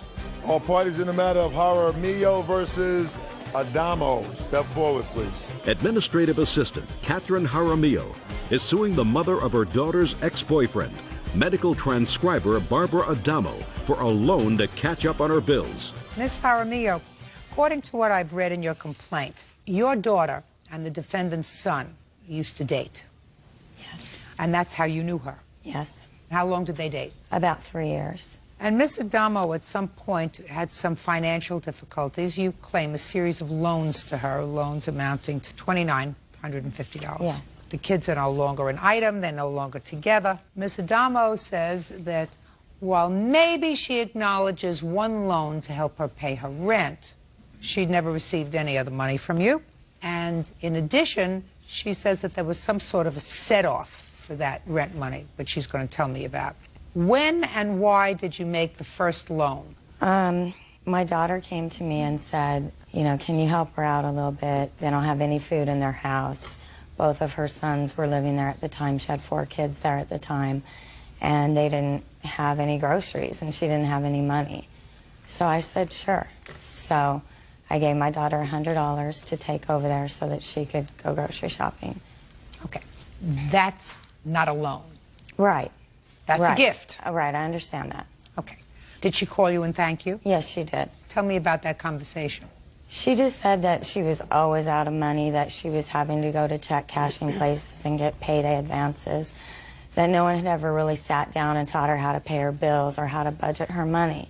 And I told her that I could help her do that because I, too, am a single mom with 3 kids. So we sat down and we wrote down everything she owed, all of her regular monthly bills, a few outstanding debts that she had, how much she made, how much she was capable of making, because if she works more, she can make more. And what kind of work were you doing, Ms. Adamo? I do medical transcription. You are an independent contractor? No. I work at a hospital, but I have incentive. Anything over 1,000 lines a day, we get an additional 7.5 cents per line. So you sat down with her. Do you remember Yes. when that was? It was in November. It was in December of 2003. Okay. Go ahead. In December of 2003, I asked her if she would help me with my budgeting. So she said, yes, I will help you because she's really good with money. And so I went to her house and we sat down and we put all the bills on the table and we went through the whole thing. And she said to me, tomorrow I'm going to go and get a money order for $1,350 and you're going to take it and pay your rent with it. And I said, wait, Kathy, I don't know when I can pay back $1,350. Well, your rent was due. How were you going to pay your rent? I didn't know at that point. Well, you had to, just Ms. Adamo, you had to pay your rent. Right. So she gave me the money order for $1,350 a day later. Yeah. Okay. And what arrangements did you make to pay her back? We had no arrangements at that point. She said we'd talk about it after the holidays. That's what she said to me. Just a second. You mean she said we would talk about how you were going to pay her back Yes, after the holidays? After the holidays. So it was a loan? Yes. Oh, it was a loan. Yes. Okay. Yes, I wasn't clear on that. No, it was a loan. Fine. Judge Judy continues in a moment. Well, you must have a bank statement if you say you withdrew money. I didn't ever think that I would need them. Well, you need them when you come to court. Right. That's a no-brainer. Real cases, real people. Judge Judy. Catherine Jaramillo says former friend Barbara Adamo owes for a loan to pay bills. Now, did the plaintiff's daughter give you $100 for groceries? Yes, she did. When? Probably in November. That was before the $1,350. Now, when was the second amount of money that you gave her? The same day as the money order. I had my daughter go down to the bank and get the cash out. For what? Because when we sat down and we wrote down all of her bills, everything that she owed, I told her that I could loan her the money to pay all of this off so that she could start fresh.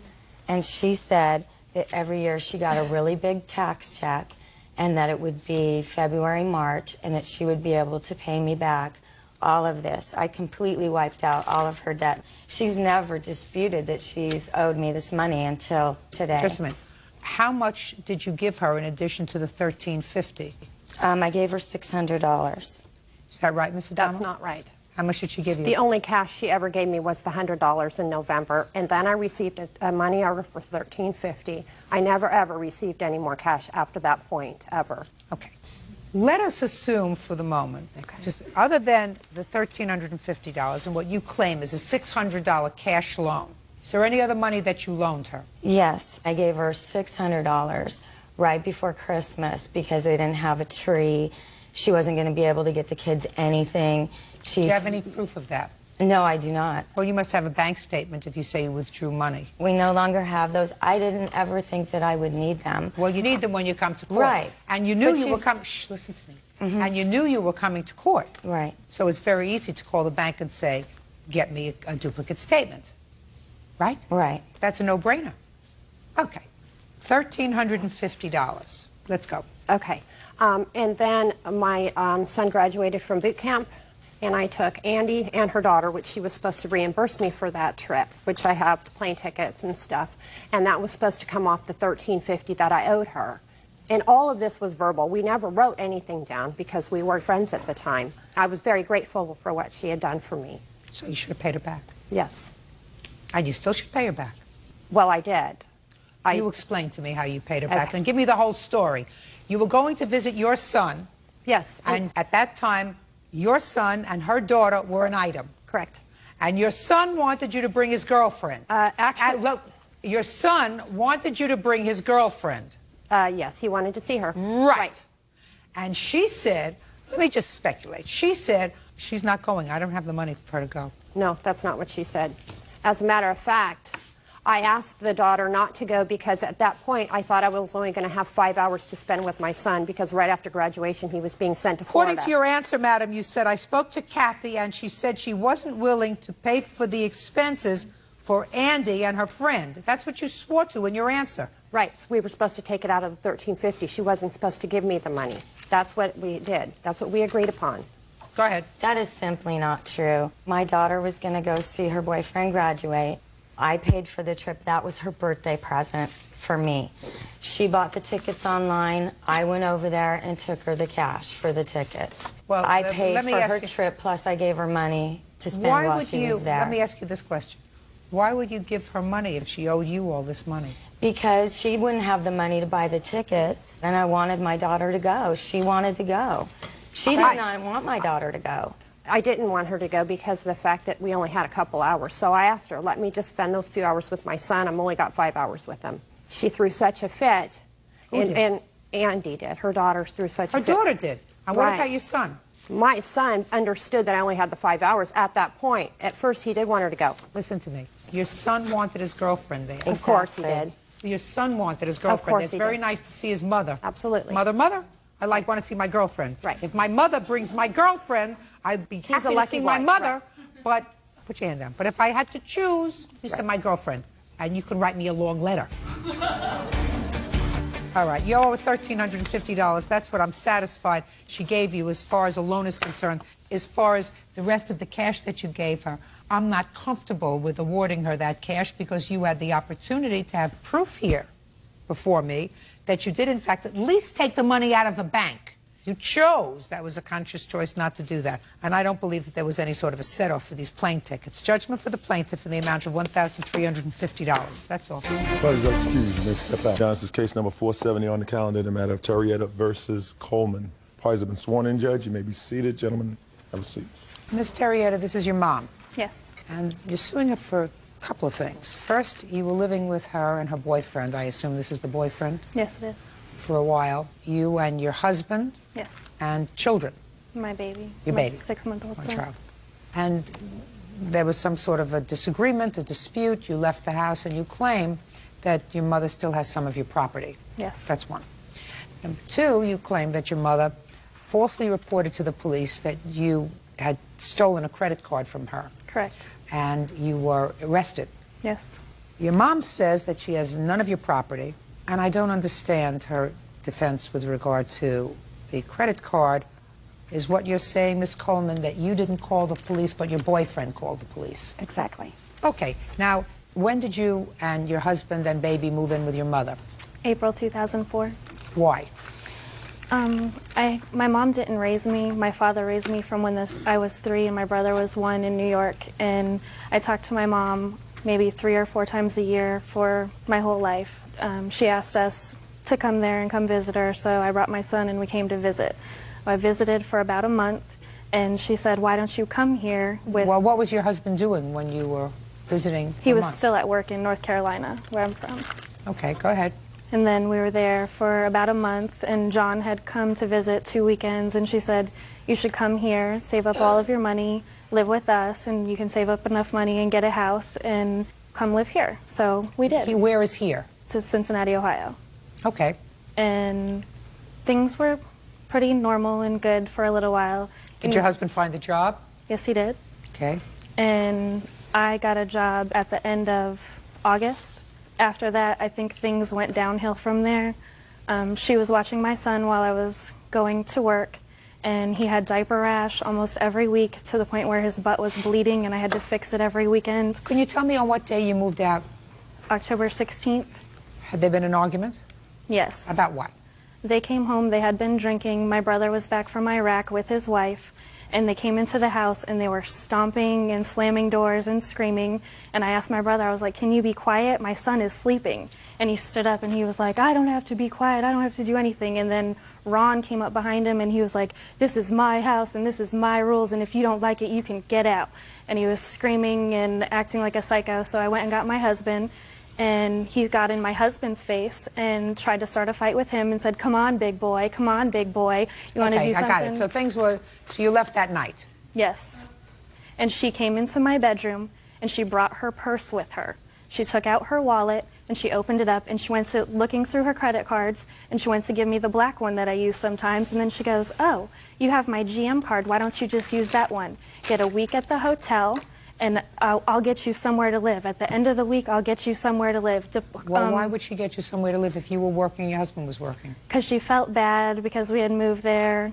You had the credit card? Correct. Ms. Coleman, how did she get the credit card? She had it. She was going to obtain some Barbie dolls for me at her job. She gave it to me. Just a second. When did you give her your credit card? Probably 2 weeks prior to her leaving the house. Does that sound familiar to you? She gave me the card almost every day, all the time, for gas, cigarettes, everything. How many times did she use the credit card? If I were to look at the slips from the credit card company, how many times before October had she used the credit card? Probably about 6. And would you give it to her each time, or was it in her possession? Usually. Not usually. Was it in her possession? She kept it. She kept it. She kept it. She kept it? Yes, ma'am. I mean, I'm going to get to the truth. Yes, you understand? Yes, ma'am. Now, I would like to see the police report that was filled out with regard to the credit card.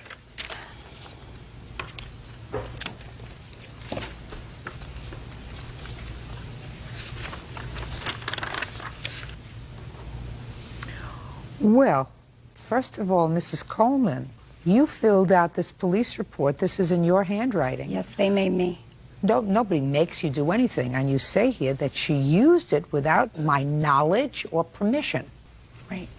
Who made you? Your boyfriend? No. When the sheriff came to the house. Why did the sheriff come to the house? Because he had checked our account online, and she had used Who had? My husband. Yeah. And she had used it at the motel room, charging $309. She went 3 different times in a matter of hours to the Meijer at the bottom of the hill and went on a shopping spree. Okay. And so charged what? Energy drinks, men's boxer shorts, women's bras, conditioner, shampoos, all the stuff that she brought the policeman to the house to get that night. Miss Coleman, I don't understand something, madam. I mean, I hear you talking about all the things that she charged on this. You're not talking about a lot of money. They all look like emergency things that one would use if they were staying temporarily someplace that they needed interimly, especially when you have a baby. Right. And you knew she had the card, and she had had the card before. Right. Don't you think the smarter idea, rather than involving the police in this, was after you went online and saw that she had charged the hotel room and charged the other thing, to call the credit card company and say, listen, my daughter has the card. She's not authorized to use it anymore. I want to stop the use of the card. Do not let it be used again. Prior to this, she had went to my salon and was mad at her husband, charged $680 some worth of tanning products.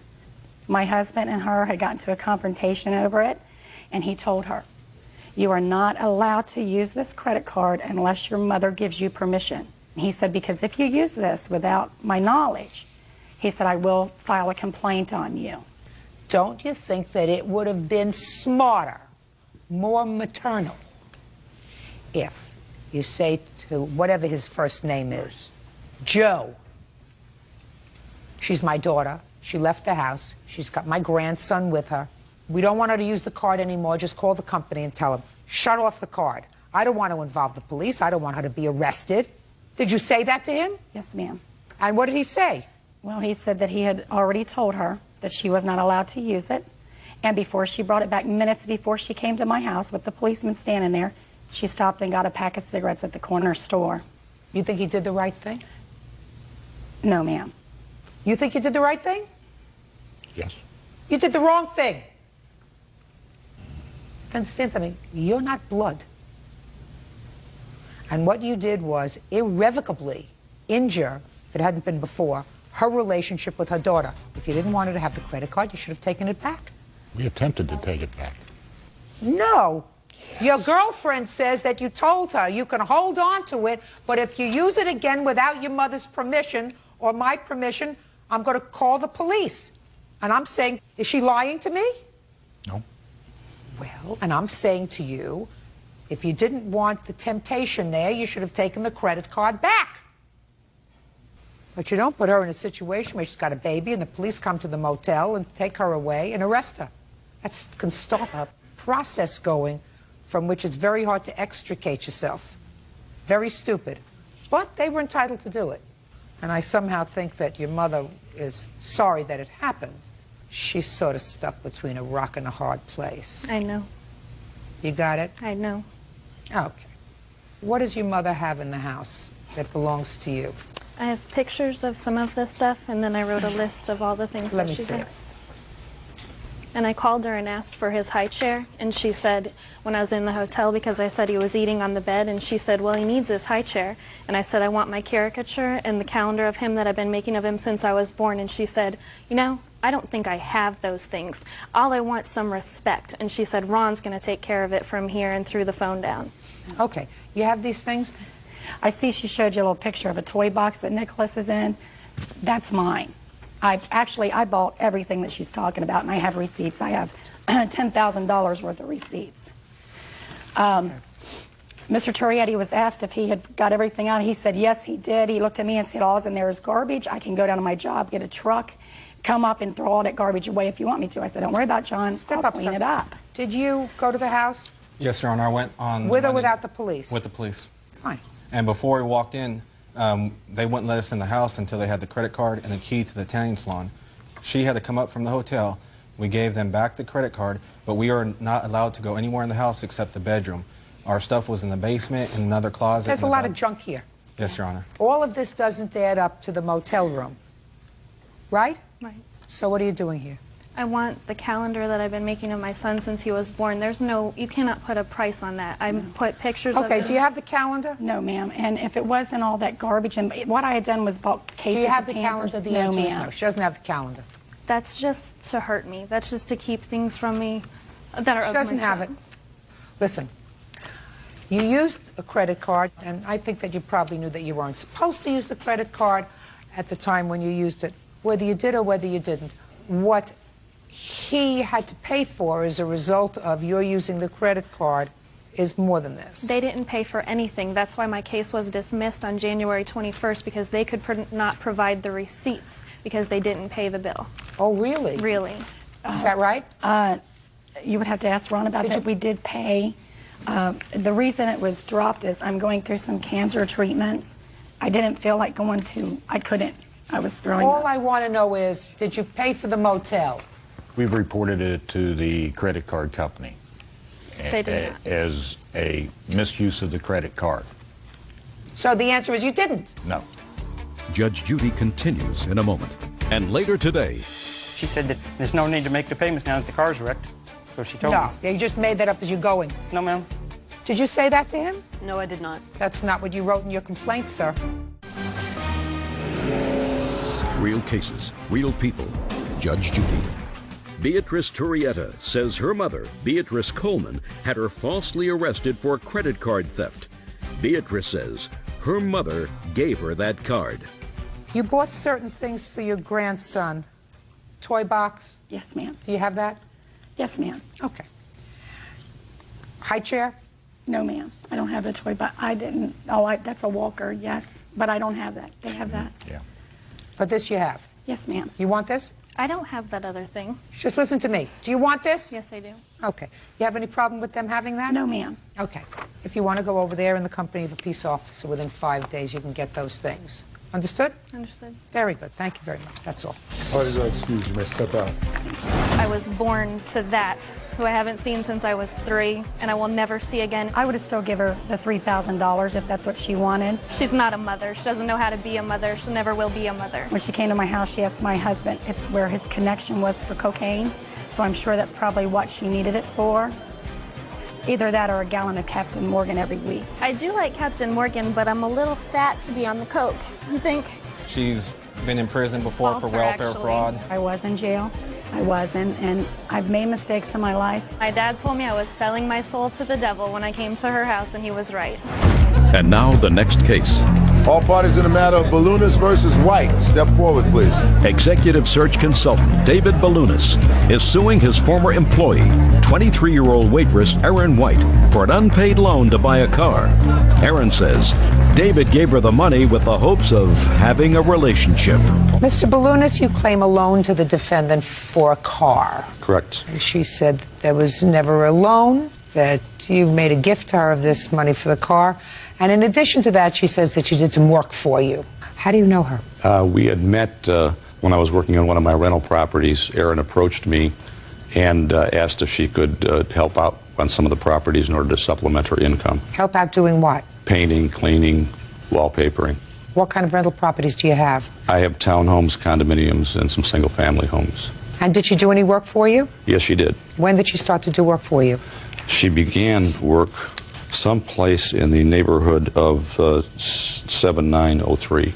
Tell me about the car loan. The car loan is something that she requested of me. I know she had a difficult time getting around town, and she first approached me and asked for a loan for $2,000, saying she didn't have quite enough to be able to buy the car. And then in the next conversation, she came to the office and said, "Can you make it $2,500?" And when was that, sir? That was the day that I wrote the check, which would have been August the 21st of this year. So she had already been doing work for you since July Correct. and been paid. Correct.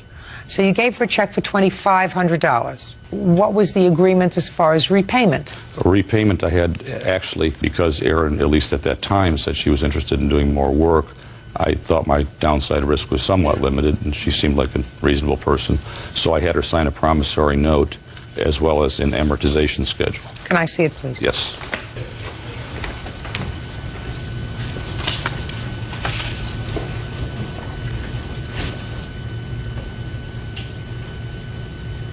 Okay. May I also see that, please? Mm-hmm. Absolutely.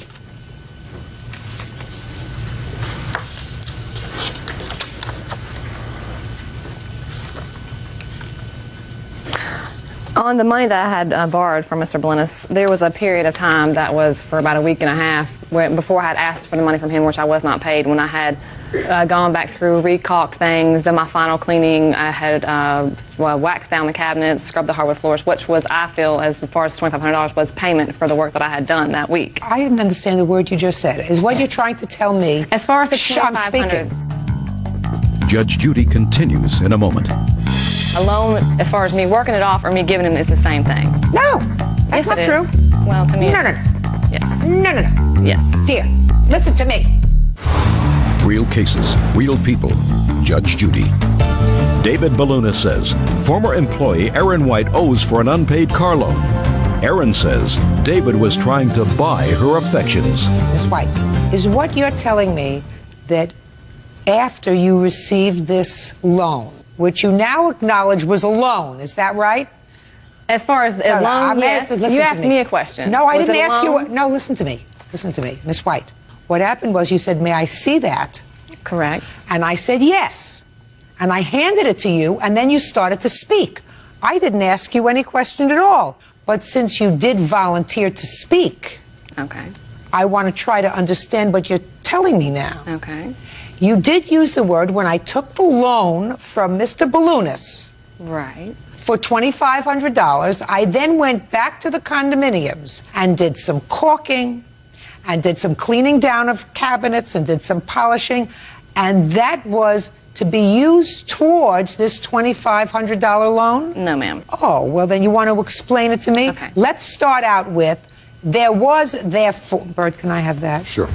There was therefore a loan for $2,500. Correct. Good. Now, I say this because I've read your answer very carefully that you swore to. Right. And in your answer, you never say that there was a loan.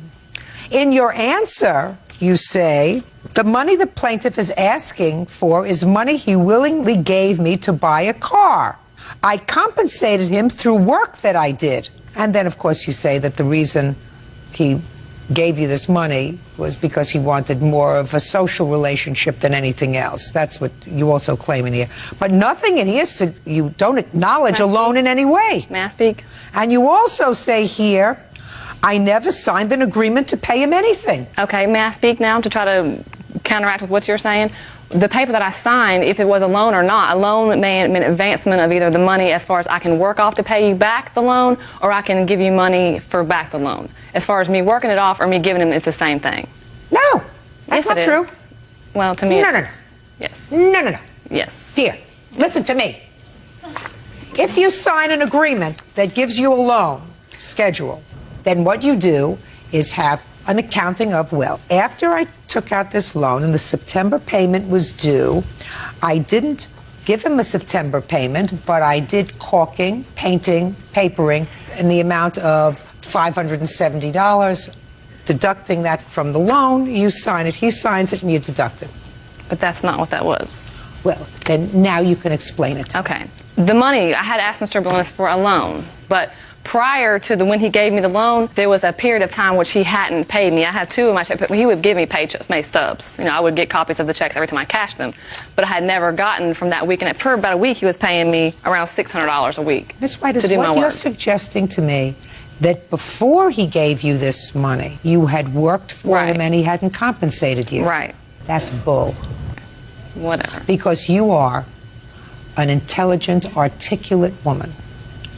And as an intelligent, articulate woman, you would never have signed a loan agreement that said that you owed him this money plus 8% interest. You would have said, well, I'm speaking. Before I sign this, let's deduct what you owe me. So instead of $2,500, I worked for you for this week and that week, and you hadn't paid me, so that I only owe you $1,600. And you would not have signed a payment schedule for him. I didn't know that's what I signed. I was in a hurry to leave, so I kind of just ran through and signed my name on the things, knowing that I was going to work off the money to him. Is this a witness for anything? Yes. To what? To the fact that he knows how many times I tried to contact Mr. Ballonis, I could get no answer. The lady that rents from Mr. Ballonis... Just contact him for what? He said I'd had a hard time getting. That I never called him back. I did try to call him back. I left messages with his office. I mean, I can't go pay off for the what? money. You didn't say anything about not calling him back. But I'm supposed to be. This was my only means of money at that time. I had no job but him. So how then what you're telling? Listen to me. Other than by my labor. You don't want to say anything, do you? Well, you want to say? Yeah, listen, you want to say something? Are you sure you want to say something? You sure? Yeah. I'm waiting for you. Go ahead. I just wanted to make the statement that she was supposed to my knowledge, was supposed to work off the money that he gave her. It was supposed to be where he loaned her the money and she did work for his company, and he was going to deduct that from the payment. Thank you very much. Sit down. All right. May I say something else?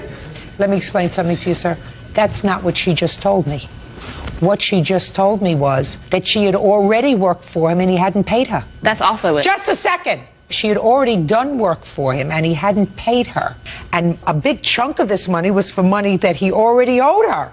Are you following me? I'm following you. It was supposed Good! All right, well, you don't have to scream. I'm just saying. Well, I don't know why you're here. Well, cause I'm being a witness, that's why. Well, you have nothing important to say. Okay, Judgment for the whatever. plaintiff in the amount of $2,500. Pay your bills. Parties are excused. 7 on the calendar in the matter of Garner versus Carr. Parties have been sworn in, Judge. You may be seated. Miss Garner, the defendant is your sister. Is Yes, that right? ma'am. And according to what I read, your sister sold you some sort of a exercise set. A weight machine that wasn't all there, Your Honor. She sold you a weight set. Yes, It was a used weight set. Yes, ma'am. She sold it to you for $200. Yes, ma'am. And when you eventually put it all together, you found, according to you, pieces missing. You want to return the weight set to your sister and get your money back. Correct. Not only do you want your $200 back that you paid for it, but you want an additional $1,300 for your mental distress. Your sister says that you had the weight set for a long time. You bought it as is, and she's not giving you your money back. Anybody have a picture of this weight set? I do, Your Honor. I'd like to see it, please. I have a picture of the weight machine that we could not put together because all the poles weren't there that hold the, You'll have a weight chance. machine Listen together. to me. You'll have a chance. Okay.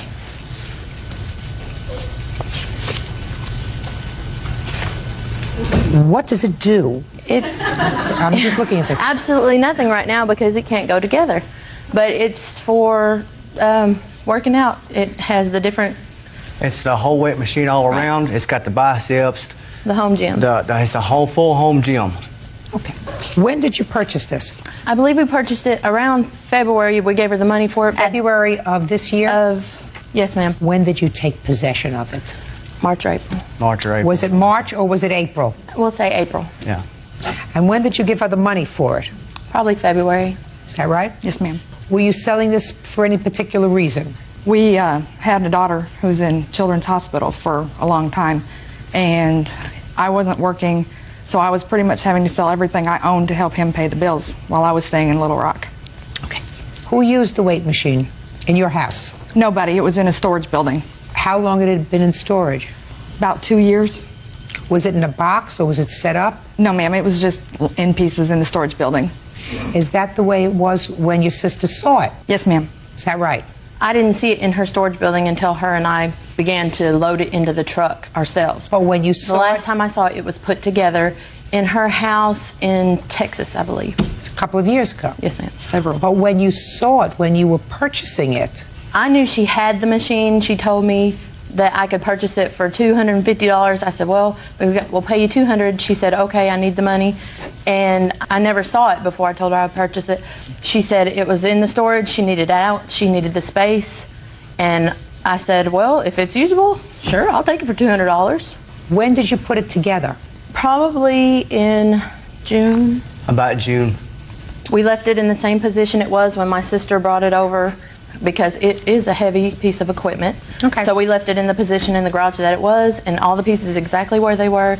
And she even came to my house saying, well, they should be there. And I said, no, ma'am. I said, so Okay, we so all when you looked put it- throughout the house, and they were not when you there. put it together, you found that there were certain pieces missing. Correct. Well, I tried to put it together, and I didn't know how to put it together, so I called her ex-husband. He's put it together about half a dozen times, so I called him.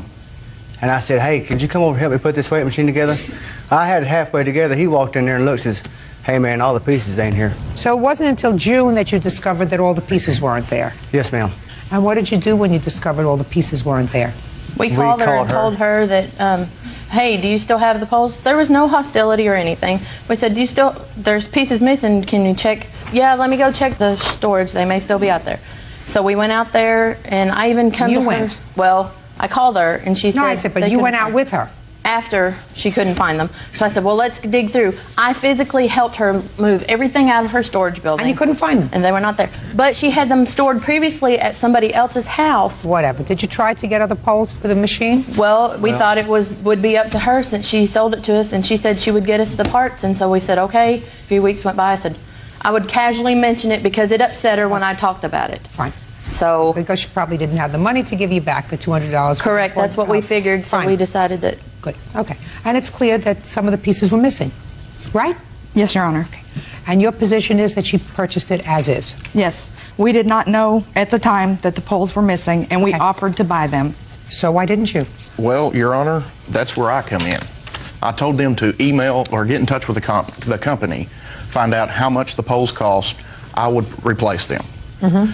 They come 2 weeks later, said they tried to email the company, and the company would not respond to their email. I had a person I work with email the company because I don't have internet at work. Okay. And I got a response the next night. And the response was? Model and serial number off of the weight machine. Okay. Contacted them. They said there wasn't one. I contacted the company back. We said and we couldn't told find them. one, Your Honor. They said they need pictures of it. Okay. I told them to get me pictures of it. I still haven't seen pictures of it. Your Honor, they decided to get pictures of it after we had already told them, no, we don't want it. Please just give us our money back. They said this after the fact. I called her the last time. I said, Dottie, when are y'all coming out? You know, just being nice about it because I didn't want to flat out say, hey, give me my money back. She said, what are we coming out for? And I said, aren't you going to take pictures of the machine? You said you needed pictures. And she said, no, you guys can do it. And I was like, well, you sold it to us, so I think it should be up to you. Miss Garner, what you're doing then was being a little stubborn. Judge Judy continues in a moment. I'm not your psychiatrist and I'm not your family therapist. If this wasn't family, Your Honor, if she wasn't family, would we not get some kind of something for my son who is upset about this? Not a farthing. And later today, I tried to help my kids out the best I can. You didn't help them out this time, Miss Morgan. What you did was really give them the short end of the stick. You got the front end of the dog, they got the rear end of the dog. real cases, real people. Judge Judy. Christina and Ronnie Garner claim Christina's sister Dottie Carr and her husband Richard owe for the cost of an exercise machine and mental distress. It's a very easy case legally to resolve, but what I'm telling you, between sisters, if you know that her life is not easy, then what you do is if you have a camera or you get a Polaroid or you buy an Instamatic camera for $5 that you can take a picture with and take it and send it to her rather than say to her, why don't you come out because you sold it to us and you sold us. That was after the fact that we had already told her we didn't want it anymore. She's your sister? Yes, ma'am. So you should have taken, taken the picture. I told her, I said, okay, fine. And she said, well, she threw the phone to Richard because I heard it hit. And she said, you talk to her. I'm tired of dealing with it. Fine. And this is the whole point where my case comes in, Your Honor. This is what the law is generally. When you sell a product, unless there is a specific contract in writing that says that you are selling a product as is, it is assumed that the product is fit for the purpose for which it was intended. In this case, a weight machine. You do not have, I assume, a written contract with your sister that says that she purchased this item as is. No, ma'am. So that the general rule is that when you sell a weight machine, it's capable of being used as a weight machine, not as a clothes hanger, which most people use their weight machines for anyway after a while. So you get the weight machine back and they get their money back. And your aggravation, you don't get anything for aggravation. I'm It's not aggravation. I'm aggravated all the time. It was It's over him and our son. She cussed me up in one side down the other. In front of my 9-year-old In front of our 9-year-old son, and she wouldn't even return his calls. Okay, fine. And he was very upset with why his Aunt Dottie was acting this way. Well, then you tell him that his Aunt Dottie, put your hand down. And you tell him that his Aunt Dottie was acting that way because she wasn't being a grown-up and she was, I did, Your she was Honor, upset. and he was but you very don't get still paid. upset. Listen to me. You don't get paid for that in a court. It's unfortunate if that's what happened. It's sad. It's not right. But it doesn't mean that you can sue for it. I'm not your psychiatrist and I'm not your family therapist. If this wasn't family, Your Honor, if she wasn't family, would we not get some kind of something for my son who is upset about this? Not a farthing. I would have not brought him with me. a sou. Okay. Not a yen. Not a penny. Nothing. Okay. But you get your $200 back. and they get the weight machine back. Okay. Judgment for the plaintiff. Your in the Honor, amount can you of make it where they $200. come and pick it up themselves? Because we've already delivered it to them one time.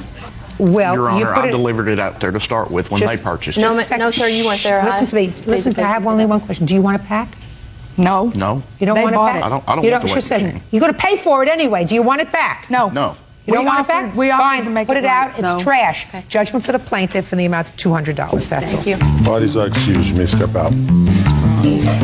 It could have been taken care of a long time ago and we wouldn't have had to be doing this. 3 weeks, all we kept hearing was, Ronnie's mad, he's gonna sue. The $1,300 was just to prove to my sister that I meant business. She drags me thousands of miles away from my 18-month-old daughter on a ventilator. I don't need her in my life. They needed a vacation anyway. And now the next case. All parties in the matter of Morgan versus Morgan, step forward, please. 22-year-old student Victoria Morgan and her husband, Air Force officer Gary Morgan, are suing Gary's mother, office clerk Denise Morgan, for the cost of a car. Denise claims the vehicle was a gift from the couple. Mr. Morgan, this is your mom Yes, ma'am. and your mother-in-law. Yes, ma'am. Miss Morgan, I'm going to start with you. Okay. Your children claim that they were helping you out about 3 years ago because you didn't have a car.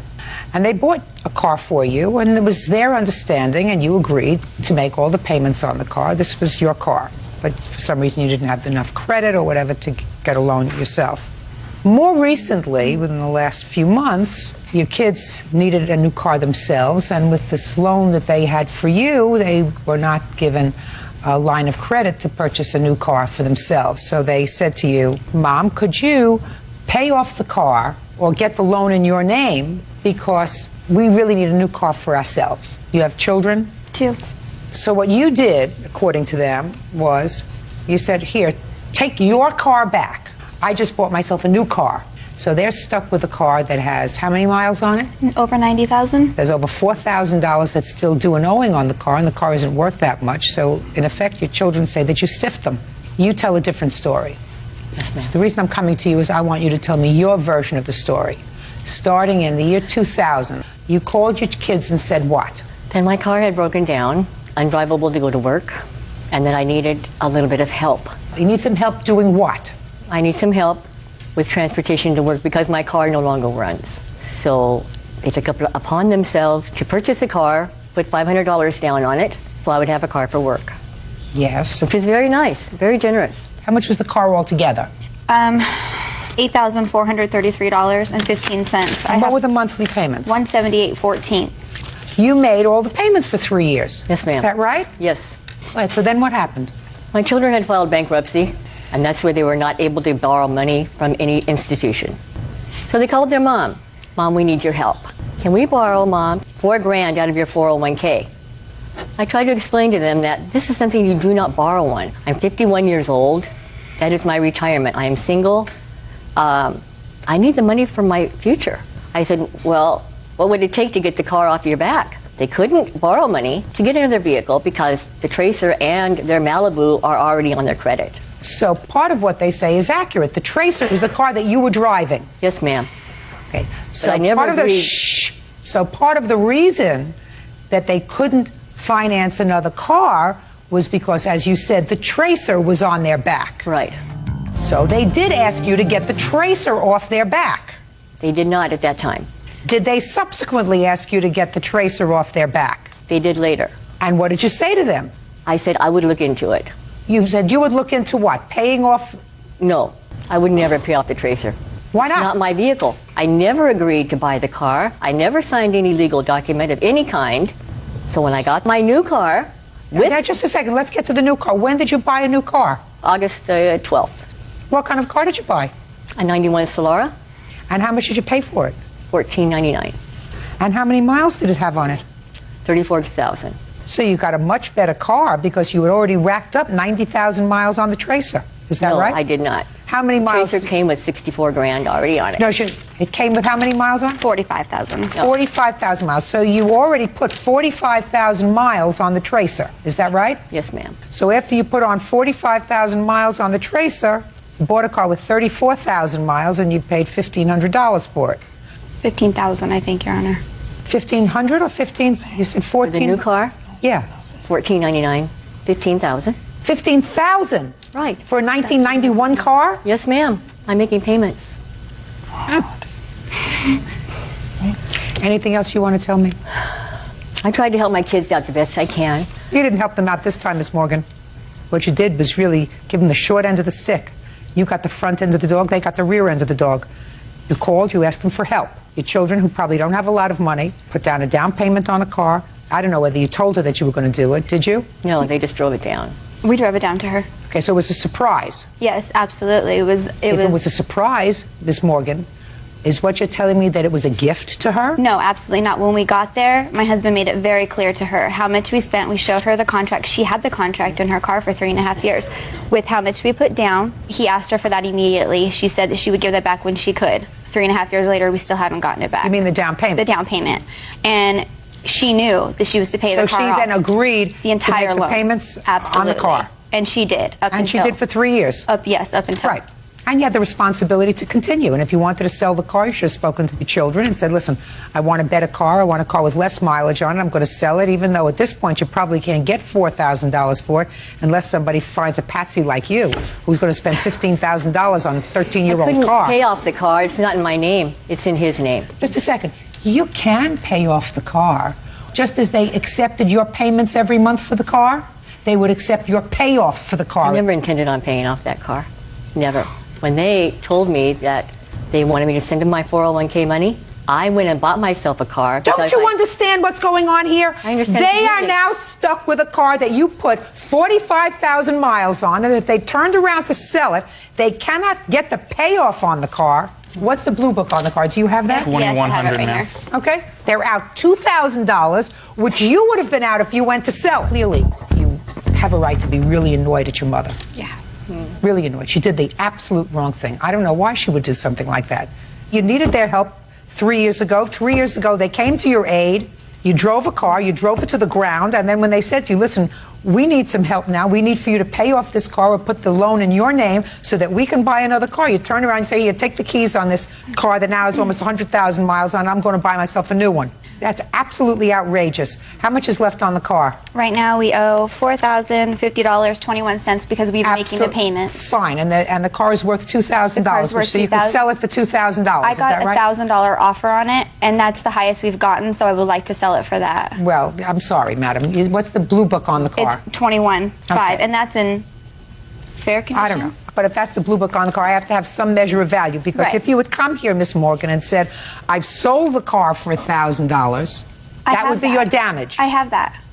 You sold the car for $1,000? We are pending your approval, yes. I have the money and everything. Here, I have everything. Let me see.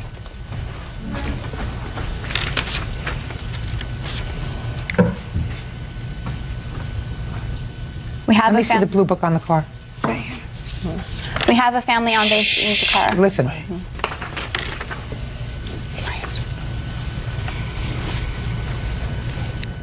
We brought pictures to show you what condition the car's in. I'd like to see it. This is marked fair condition. And we did detail the car and all that kind of stuff to make it more sellable. And you had it for sale for $4,000. Right, trying to reduce our damages. When we spoke to our lawyer, he told us to put it out for $4,000 because as much as we could get for it would minimize her damages. Right. I don't buy this, madam, for $1,000. I think you can do better, but I'm going to split the difference with you. I'm going to allow you $1,500 for the car. Okay. Good. Which still means that you're going to have a deficit of $2,500, which I'm awarding you on your lawsuit. Okay. You did the wrong thing to your children. I'm surprised at you, madam. Shame on you. Shame on you. That's all. Shame on me. Parties are excused. You may step out. And now the next case. All parties in the matter of Vogt versus Mackey, step forward, please. Yacht salesman Ryan Vogt is suing Joyce Mackey and her son, 22-year-old Stephen Mackey, for selling him a stolen car. Joyce and Stephen claim they had no idea the car was hot. Well, this is a very interesting case because what I gather here is that there are really no bad guys, at least not these people. Mr. Vogt, you purchased a car that's almost 40 years old. Correct. From the defendant. And you paid the defendant some $4,400? $4,400, correct. And what happened was when you tried to register the car. When I took the car to a professional Don Barry Mustang, he informed me that the car. Did you try to register the car Yes, at I any did. time? Yes, I did. I know you have your story that you want to tell your way. I don't have time. Because it's not a very difficult situation.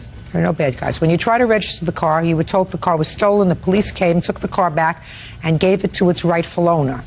You want your $4,400 back from the defendant. The defendant says, I purchased the car about 10 years ago. At least. And you purchased it from some auction house. It was a 1965 or 66 Mustang that was barely drivable, and over the years you put lots of money in the car. You paid very little for it, I assume. How much did you pay for the car? $400. $400. But you put thousands into it because now it's like a little jewel. You wanted to use it for your son. I assume you're the son? That's right, yes. And you did in fact drive the car? Yes, I did. How long did you drive the car? Ever since I was 16. And how old are you now? 22. 22. So you drove it for a long time. Yes. Had a great time with it. Great time. I assume, right? Yes. And you registered the car in 3 states. You moved around from place to place. Nobody ever told you there was trouble with the car. Correct. So you said, what do you want from me? I didn't know the car was stolen. I didn't steal it. I bought it from... Auto body and towing. So that's the story. Who gets stuck?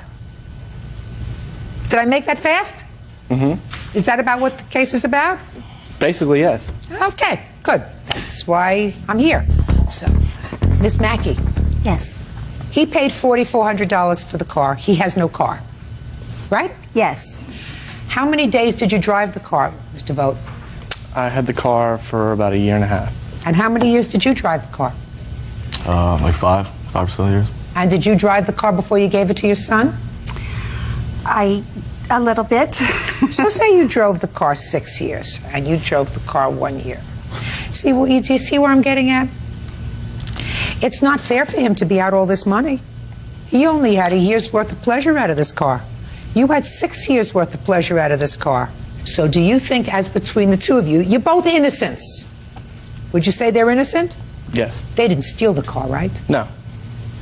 And you did have fun driving it for a year and a half, right? Yes. So you got to pay a little something for that, right? Correct. How much do you think you should pay for that? I would say probably about $1,000. That's reasonable. That comes down to $3,400, right? Okay. Let's say you put in $5,000 into the car in all the time that you had it. That's about right. That's about right? He's come down and he said, well, I think that for the year that I drove the car, it's about $1,000 a year. He drove the car for 5 years. Would you say you got $1,000 a year worth of pleasure out of your car? I suppose so. Right. So on balance, you got to give him $3,400. Are you following my logic? Follow. You could go ahead and you can go try to find the people that you purchased this car from if you didn't get clear title. But the law is pretty clear. You cannot pass good title to something that you never had good title for, even if you're innocent, because you're both innocent. So when I read the facts of this case, I say to myself, well, they're both innocent. Neither one of them stole the car. Neither one of them really even had any indication that there was something wrong with the title, because you purchased it from a towing company and the car was hardly drivable. You paid next to nothing on it because it was a mere shell. You paid good money for it because it was a hot car. Correct. Certainly, he can't go against the people, even if he finds them, who you purchased the car from, because he did not buy it from them. You can if you can find them. So, you owe him $3,400. Got it? Perfect. Goodbye. You are excused. You may. This is case number 360 on the calendar in the matter of Johnson versus Vice. Parties have been sworn in, Judge. You may be seated. Ladies, have seats, please. Miss Johnson, it was your daughter who was getting married, is Yes, that right? ma'am. Your complaint is that you took her wedding dress, I assume this is your daughter, Yes. and the dress that you were intending to wear to the wedding. You took it to the defendant's shop for the purposes of having the two dresses altered. Yes. Your daughter's dress needed to be hemmed and needed the train removed. Correct. And what had to be done to your dress? My dress needed to be altered in the top, right through here and through the shoulders so it would fit better. Okay. And it needed to be hemmed. Anyway, you claim that she destroyed or damaged the dresses. You want to be compensated to the tune of $2,500. That's what you're suing her for. And Ms. Weiss said she didn't damage dresses at all. Who did you buy the dresses from? I bought the dresses at David's Bridal. They don't do alterations? They do alterations, but because they are under an agreement with the manufacturer, they couldn't take the train off of Patsy's dress. So I had to take it somewhere else because that it would sounds like alter. a lot of nonsense to me. Well, that's what they told me. All right, so you bought these dresses, and how do you claim that she damaged the dresses? The hem on my daughter's wedding dress is completely ruined. It's longer in spots. It's uneven. As you can see right here, this is how it was finished in the back of the dress where the train was removed. You can see where it goes like this. It's like this all over the dress. I have pictures to show you. Okay, so let me see the pictures. These are the wedding dress. Okay.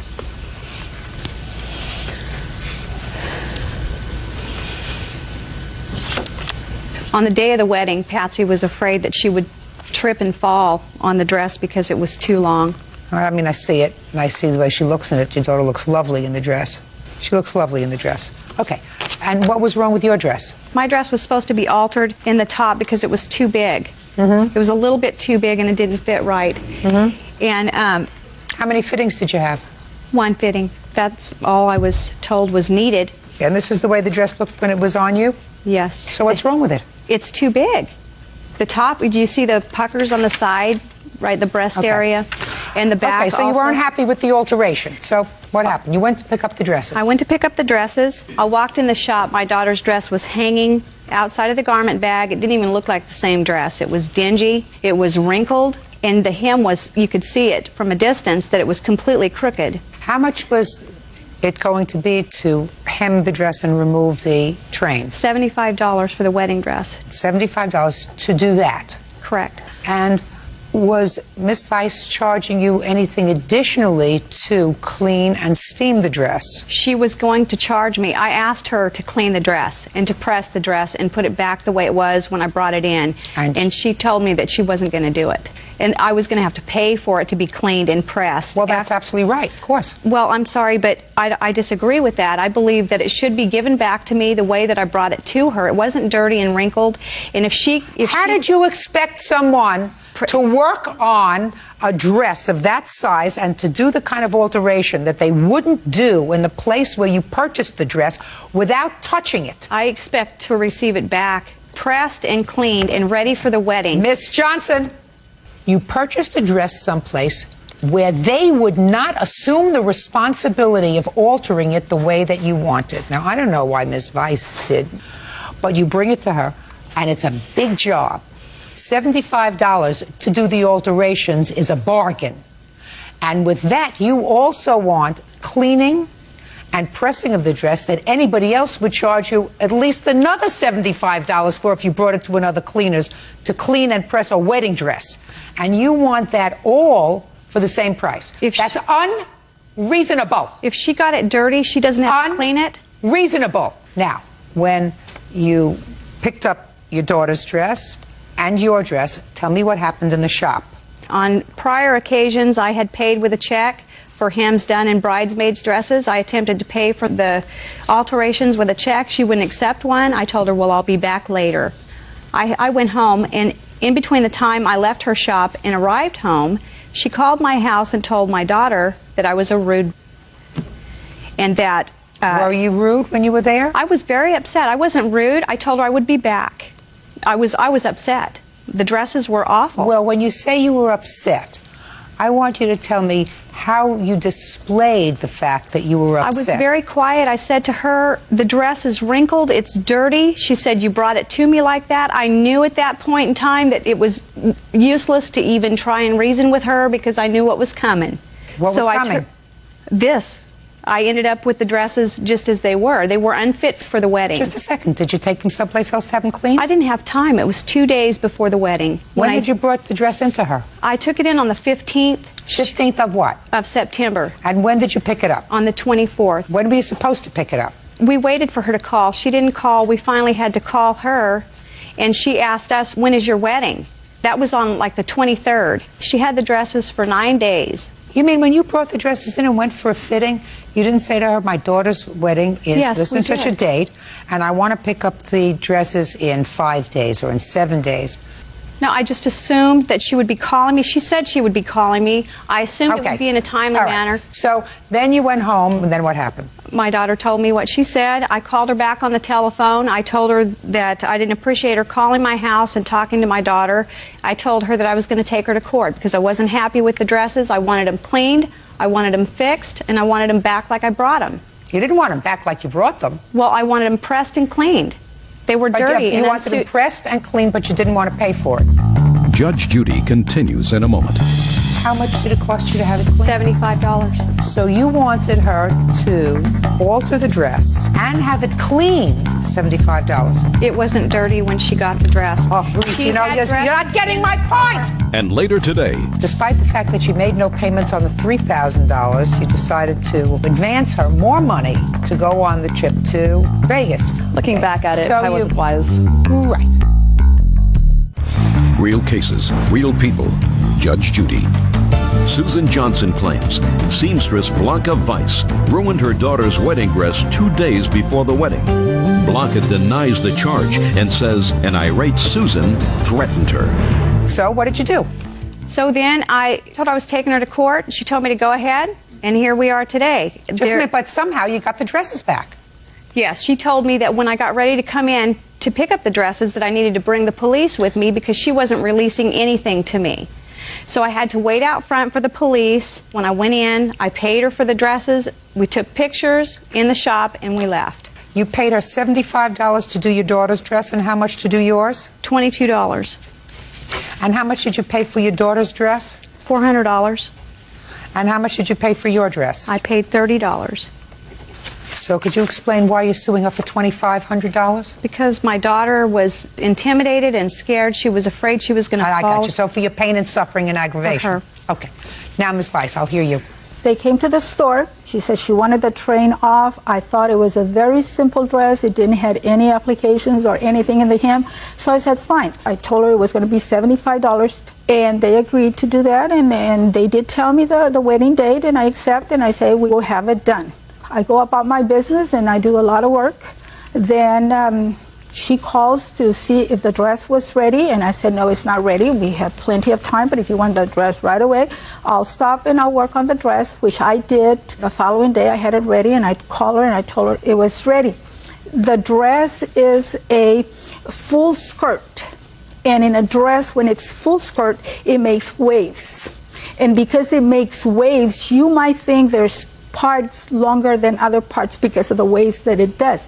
This dress had this type of hem in the bottom. Wedding dresses normally have this in the bottom. I took this off and I put it on the wedding dress that I cut because what it is, You this put the helps, backing on again. Could I see the wedding dress? because this helped the dress to stay up. Otherwise, the dress would be flimsy like the mother's dress. I see. So it's this. No, So it's a stiffer material. It's a stiff material, and I do this type of alterations all the time. So I understand what you did. You did not just make a hem. You removed that heavy material. Yes. And then you sewed it back on in order to give it the same look, but it did have a wave to it. Yes, and it had it before. This type of dresses, it will because of the flare of the dress. This is a full skirt dress. If you pick it up like this Fine. dress goes all the way up. Fine. So it gives those waves. So I did that. I didn't see any spots I got you. on the dress. I see what you're talking about now. You're absolutely So I got it right. ready. I hanged it up there, and I called them and tell them it was ready. The lady came in to pick up the dress. She saw it. I put the bag back, and when the lady went to pay me with a check, I told her we did not accept checks, and I had the sign posted in my bag where it says no checks in final payments. So the lady got upset. She says that it was a cheapy store, did not, everybody receives checks. And I said, I'm sorry, we don't. She got upset and she started saying words that I did not understand. And she left very upset. That's why when she left, I did call the owner of the dress that I thought it was the daughter. And I told her that when she was ready to come, be her to pick up the dress because I didn't need her mother to be rude to me. I only did my job. Like 2 hours later, this lady calls, and the only thing she says, I am going to get you fired, and I am going to take you to court. And she hung up. I said, okay. So, now, anyway. Ms. Johnson, your daughter wore the dress when? On September 27th. I have a picture. And what did you do? I'd like to see it. What did you do with the dress after she wore it? I put it in a garment bag and put it away. And it hasn't been cleaned? It has been cleaned. I took it to the cleaner a couple of days ago. How much did it cost you to have it cleaned? $75. That's exactly what I said. Correct. So you wanted her to alter the dress, removing the entire hem, cutting it down, putting it back on, removing the train, and have it cleaned, a job that cost you $75. You wanted her to do that for $75. It wasn't dirty when she got the dress. Oh, please, you're not getting my point. She had the dresses in the floor, cutting them to hem them. Other people. Miss Johnson, when someone works on a garment like that over a course of a day and a half, it is not going to be in the same pristine condition as when you take it out of a bridal store. Now, if you had bought it at her shop, perhaps she would have given you that service for nothing.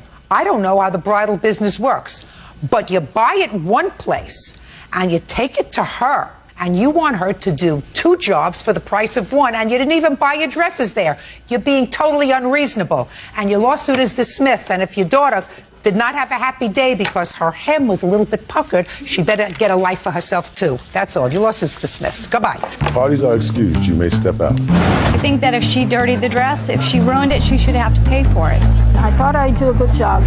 I've been in business for 23 years, and for a small business to survive, you either have to be good or you have to be good.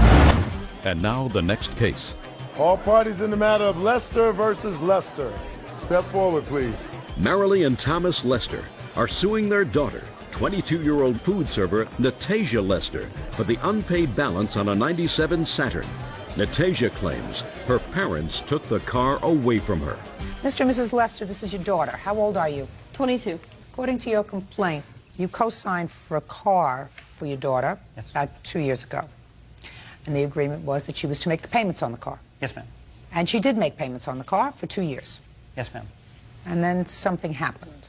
She was in an accident. And according to you, she just stopped making payments on the car. She said her insurance lapsed and she stopped making payments on the car. You want the car payments because you don't want your credit to be ruined. Your daughter says that she made the payments for 2 years, and I assume that she intended to keep on making the payments, but that you had the car towed from her place of employment to your house, and she no longer has the car. That is true. So then I guess a lot of this has to do with timeline. Why you're suing your child, I don't even want to get into. But you purchased the car when, Natasia? In September of 2002. May I see the paperwork? Do you have the paperwork? Yes, ma'am. May I see it, please? You want just the contract or just all of the paperwork? Here's the contract. Good luck. Yes, it's very small. It was faxed over. I couldn't find the original. What were your payments, Natasia? $188.57. And you made the payments from September 2002 until when?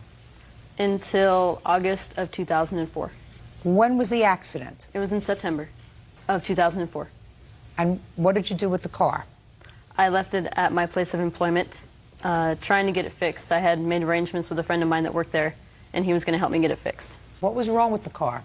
I ran over a tire on the freeway, and the extent of the damage, I'm not quite sure exactly. I know the radiator was busted. It was undrivable. I had to have it towed. And according to your parents, you let the insurance lapse on the car. Yes, I had. Why is that? Just making payments for other things, and I know that I shouldn't have, but it got lapsed. That was on my own fault. I let that happen. Now, you did in fact tow the car. Yes. Yes, I put it on a trailer and took it to my house. And then you went over to speak to her. Yes. Well, tell me about the conversation. I had asked her how she was doing and what happened, and she's told me she couldn't. She swerved trying to avoid a tire, and then she just kept driving the car because she didn't want to stop. Then I said, well, are you okay? She says, yes, I'm fine. Okay. And then I just went back to my work, and I was talking to my guys at work what to do with the car. And I said, well, I'll have to bring it over to my shop and check it out to see what really needs to be done. I had no knowledge that she was going to have anything to do with getting it fixed with anybody Well, didn't over you there. ask her? No, I did not at that time. Why not? I figured, well, I'll just take it to my house. That way I can take care of it, get it fixed, and we can get it back on the road. Mr. Lester, you just precipitously took her car away. You can't do that. The car's still in my name too, ma'am. You can't do that, sir. She said that there's no need to make the payments now that the car's wrecked. So she told me. No, you just made that up as you're going. No, ma'am. Did you say that to him? No, I did not. That's not what you wrote in your complaint, sir. You have the car now? Yes, it's in the garage. Very good. Well, I don't know what you're complaining about. I assume you're fixing it, right? No, I'm not fixing it. Well, I suggest you I do. can't because I didn't have the money. I suggest, Mr. Lester, that you fix it because you had a contract with your daughter. And you breached that contract when you towed the car without her consent or permission, without having a discussion with her, back to your home. Now, I don't know what else was going on between you and your daughter, but clearly that's not the way family treats family. Can I go ahead and say something? After we went ahead and had the car towed to our home, she made no contact whatsoever to go ahead and say, you know, what can I do? I know I didn't make the insurance payments. Why, I mean... I know I didn't make the car payments. Didn't make the car payments. Just a second. Don't say she didn't make the car payments. She did make the car payments. She's not obligated to make the car payments now that you have the car in your possession. The only reason I towed the car is because my boss, he gets upset when crash vehicles are in his parking lot. We couldn't leave it in that yard, and she wouldn't Then you have a moved it. discussion with your daughter. You just don't She take was not it. at work the next day. Mr. Lester, Mrs. Lester, you got a lot of excuses. I don't know what problem you have with your daughter. It has nothing to do with this car. Your case is dismissed. You have the car. Fix it and sell it. That's all. Parties are excused. You may step back. Now, this is case number 474 on the calendar in the matter of Bankston versus Holtgren. Parties have been sworn in. You may be seated. Folks, have a seat. Miss Bankston, who are these people? This is April Holtgren, Bo's daughter, and my fiance, Randy. And who is this? It's my fiance, Tara Harris. Everybody brings a fiance. What do they have to do with this case? Anything? She's seen some stuff and heard some stuff, and other than that, that's about it. Okay. According to what I read, Miss Bankston, he used to be a friend of yours or a boyfriend of yours? He used to live with me. Live with you as a boyfriend? Yes, ma'am. And then he went to jail? No, ma'am. He lived with me after he came out of jail. What year did you go to jail, sir? In January '92. And how old was April in 1992? 7. Who did she live with? When I was in jail, she was living with my mom and my dad. What happened with that? They died. When did they die? In '96, my dad died, and in '98, my mom died. What happened in 1998? She went to live with a friend of mine for a little while, and her mother come got her. After that, Mary went and got her out of a motel room. How old was she at the time, Miss Bankston? She was 13 when I took her. How did you find her in a motel room? She called me and told me she wanted something she hadn't eaten in a few days, and I took her something to eat. And when I got to the motel, it was a bad place for her to be. And so I took her with me, and I raised her until he got out. When did you get out? In 2001, October 2001. Were you in communication with Miss Bankston while your daughter was living with her? Yes, ma'am. And what did you tell her in this communication? Told her I appreciated everything she was doing for her. Who was supporting her at the time she was living with you? I was. When you got out of jail, Mr. Holtgren, where did you go? I moved in with Mary. Mary and your daughter. Yes, ma'am. Did you go to work? Yes, ma'am. Did you start supporting the household? I was pulling my share, ma'am. What was he paying for? He was paying like the electric bills, and I paid the house payment because it was my house before he came along, and he paid the electric bill and things like that. He was pulling his weight as long as he lived there. Yes, ma'am. Did you ever ask Miss Bankstrom how much she spent on your daughter while you were incarcerated? No. Why not? I don't have any idea why I didn't. Well, this lawsuit's very simple. It said that at some point you used her credit card after you got out of jail while you were living with her. You used her credit card. You told her you would pay for the bills on her credit card, and you didn't. And you owe her some money, $1,100. Right. So? She got me some credit cards off her account, and went and ate on them and done some stuff on them. I took my boy to World Series, Little League World Series up in Oklahoma on a gas card, and other than that, you know, I was paying them until I left. And so what happened when you left? I don't know, it wasn't a good scene. Did you leave with your daughter or without your daughter? I left without my daughter. So you left your daughter there? No, she wasn't living there at the time, I don't think. Where was she she was living? living in another place. Where was she living? She was living with another friend of ours. Why? Her and her father did not get along, so she moved out of the house. Okay. Can I see the charges that he made? Yes, ma'am. Thank you. Would you like all the evidence? Or just Sure. that?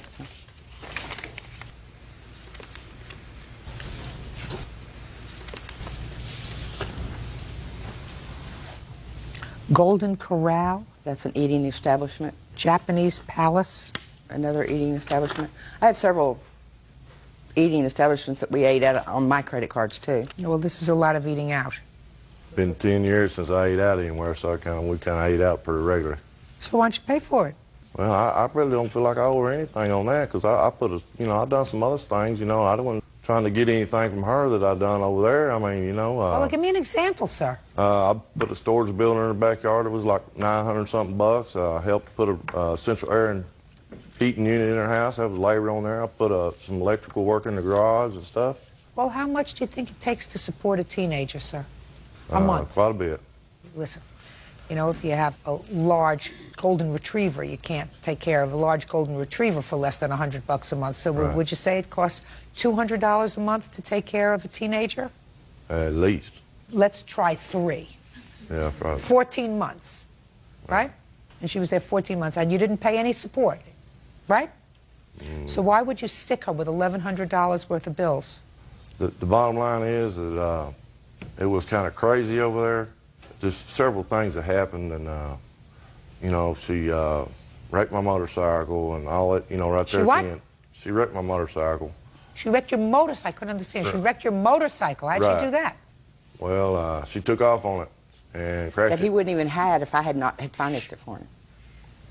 And I was without the motorcycle for 3 months. I paid $500 a month on that while I was in the shop. $6,500 a month. Well, did she do that on purpose? Well, I told her not to get on it because she never rode one before, and she took off on it on her own wheel and crashed it. Hurt herself real bad. And then right before I got the motorcycle, I was going to refinance the motorcycle because she kept hounding me about getting it refinanced, Because out of she her was on a name. loan. Right. And, Well, she asked you to refinance it because she didn't want to be on the loan. Right. Well, So that sounds right to me. Well, I finally did that, and the day I was No, he going didn't. the day I was going to refinance it, she called me and told me that she wasn't going to sign off on that loan until I give her $1,000. And I said, well, I ain't give me $1,000. And I went up there and traded it in and got it out of her name anyway. What a prince. This is your fiancé. Is there anything you want to say to me? Yeah, do I need to stand up? You do. I just have one comment, and that is whenever he went to refinance the motorcycle last year, he got his credit report and got it back, and it was about that thick, where he only had 4 credit cards in his name that he had gotten since they split up. Well, this had 18 open accounts on it. We're not talking about the charges for those. I know, but what I'm saying is... What's your name? Tara Harris. Miss Harris, how old are you? 32. You have children? 1. How old? 12. Who supports that child? Me and him support him, and I get child support. You get child support from the child's father? Yes. Get child support every month? No, ma'am. Every week? No, ma'am. How often? Supposed to get it every month. Yeah, and what happened? He's been living at my house. He was with his dad. He's been living with us for the last year. Oh, so before that he was living with his father? Yes, ma'am. Were you paying child support Yes, to his ma'am. father? How often? Out of every paycheck, weekly.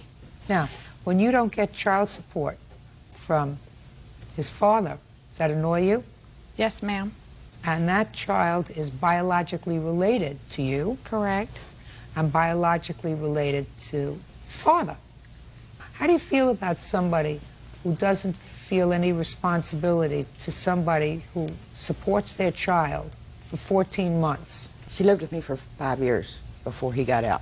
5 years. And pays for clothes, doctor, shoes, vacation, everything else. And doesn't say, as soon as I get out, I'm going to start paying you back for whatever you laid out, because I know that that's my responsibility. Think that kind of person has good moral fiber?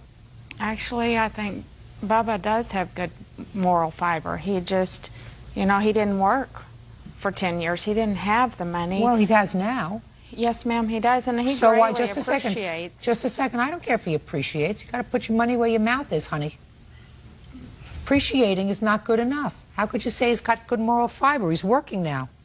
And if his child was supported by a stranger for 5 years, and not only supported by, but nurtured by, stayed with, you know, took care of when she was sick, whatever else, you start paying that back. You start saying that was my obligation. And because I committed a crime doesn't mean that I don't have that obligation. So instead of not paying her support, now, I'm not talking about a year ago or 2 years ago, I'm talking about now. Instead of supporting your child, to whom he is not obligated in any way legally, you should send that money to her. She's not even suing for that money. I would love for her to do that. All she says was he used the credit card, $1,100, and that he should pay. Don't you think he should pay that too? Minimally. No, I don't think he should pay that credit card debt. You think he should pay her supporting his daughter? He's probably, yeah, I would say that he's probably responsible for that. Well, I she's know not that suing. She's not suing him for that. She says, I took that responsibility on myself, and I'm not even going to pursue that. I just want what he's supposed to pay me on the credit card when he left. You get my drift. Yes, ma'am. Good. Judgment for the plaintiff in the amount of $1,100. That's all. Parties are excused. You may step out. I felt he can buy other things. He can buy a new Harley, but he couldn't pay me $1,100 for for credit card bills that he charged up. What he'll go for? I mean, I don't know what I've done. If she wouldn't have been here, I don't know where she'd be, you know. He has somebody else. I have somebody else. We're friends. We have a daughter together. I'm just glad she's going to get paid so I don't have to hear him argue anymore. I will never put nobody on my credit cards ever again.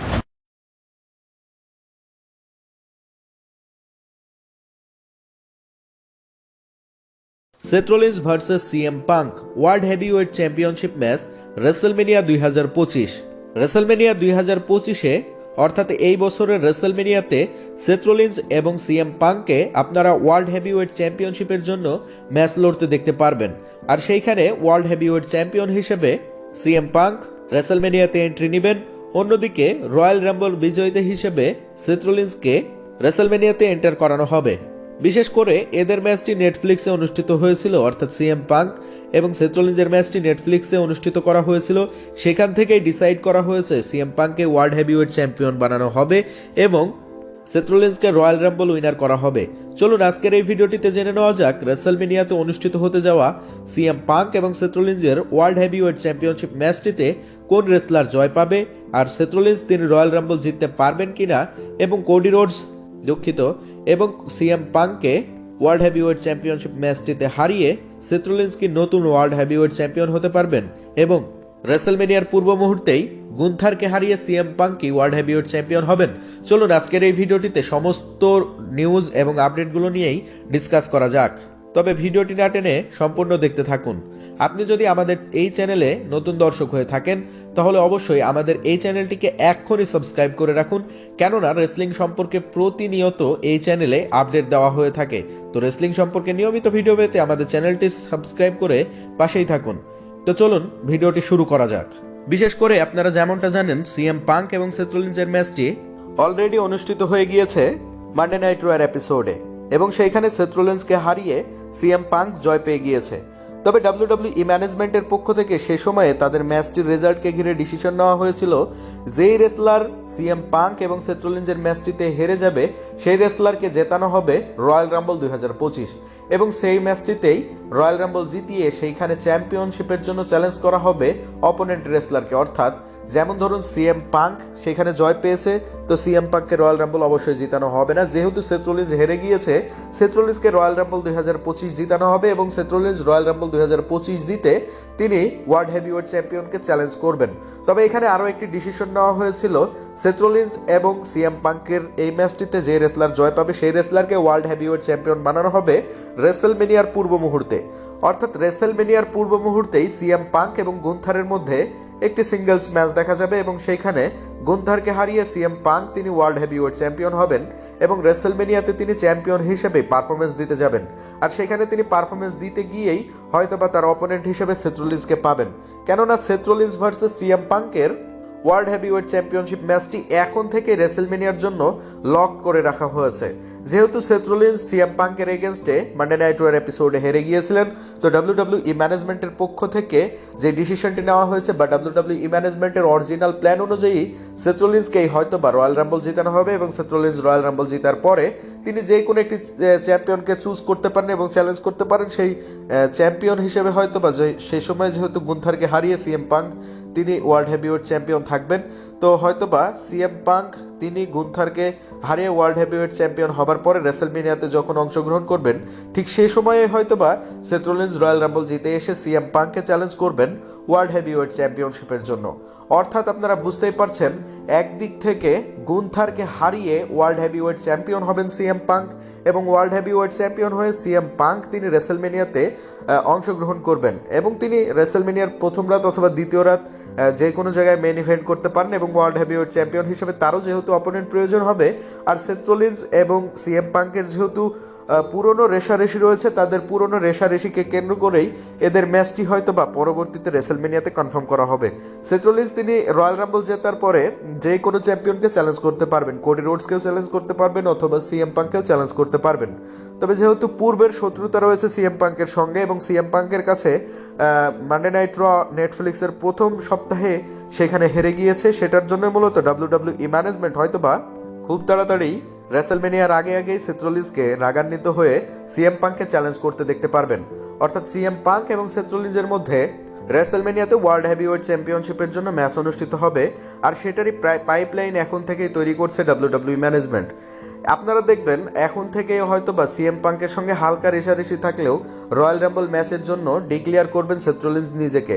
অন্যদিকে CM Punk তিনি নিজেকে world heavyweight চ্যাম্পিয়নশিপের জন্য গুন্থারের এগেনস্টে নিজেকে declare করবেন এবং গুন্থারের এগেনস্টে হয়তো রয়্যাল রাম্বল অথবা রেসলমেনিয়ার পূর্ব মুহূর্তে যে কোনো মুহূর্তেই গুন্থারের এগেনস্টে সিএম পাঙ্কের ম্যাচ দেওয়া হবে, সিঙ্গলস ম্যাচ ওয়ার্ল্ড হেভিওয়েট চ্যাম্পিয়নশিপের জন্য। আর সেই ম্যাচটিতে গুন্থারকে অসাধারণ পারফরমেন্স দিয়ে গুন্থারকে হারিয়ে সাকসেসফুলি নতুন চ্যাম্পিয়ন হবেন বা গুন্থারকে হারিয়েও নতুন ওয়ার্ল্ড হেভিওয়েট চ্যাম্পিয়ন হবেন।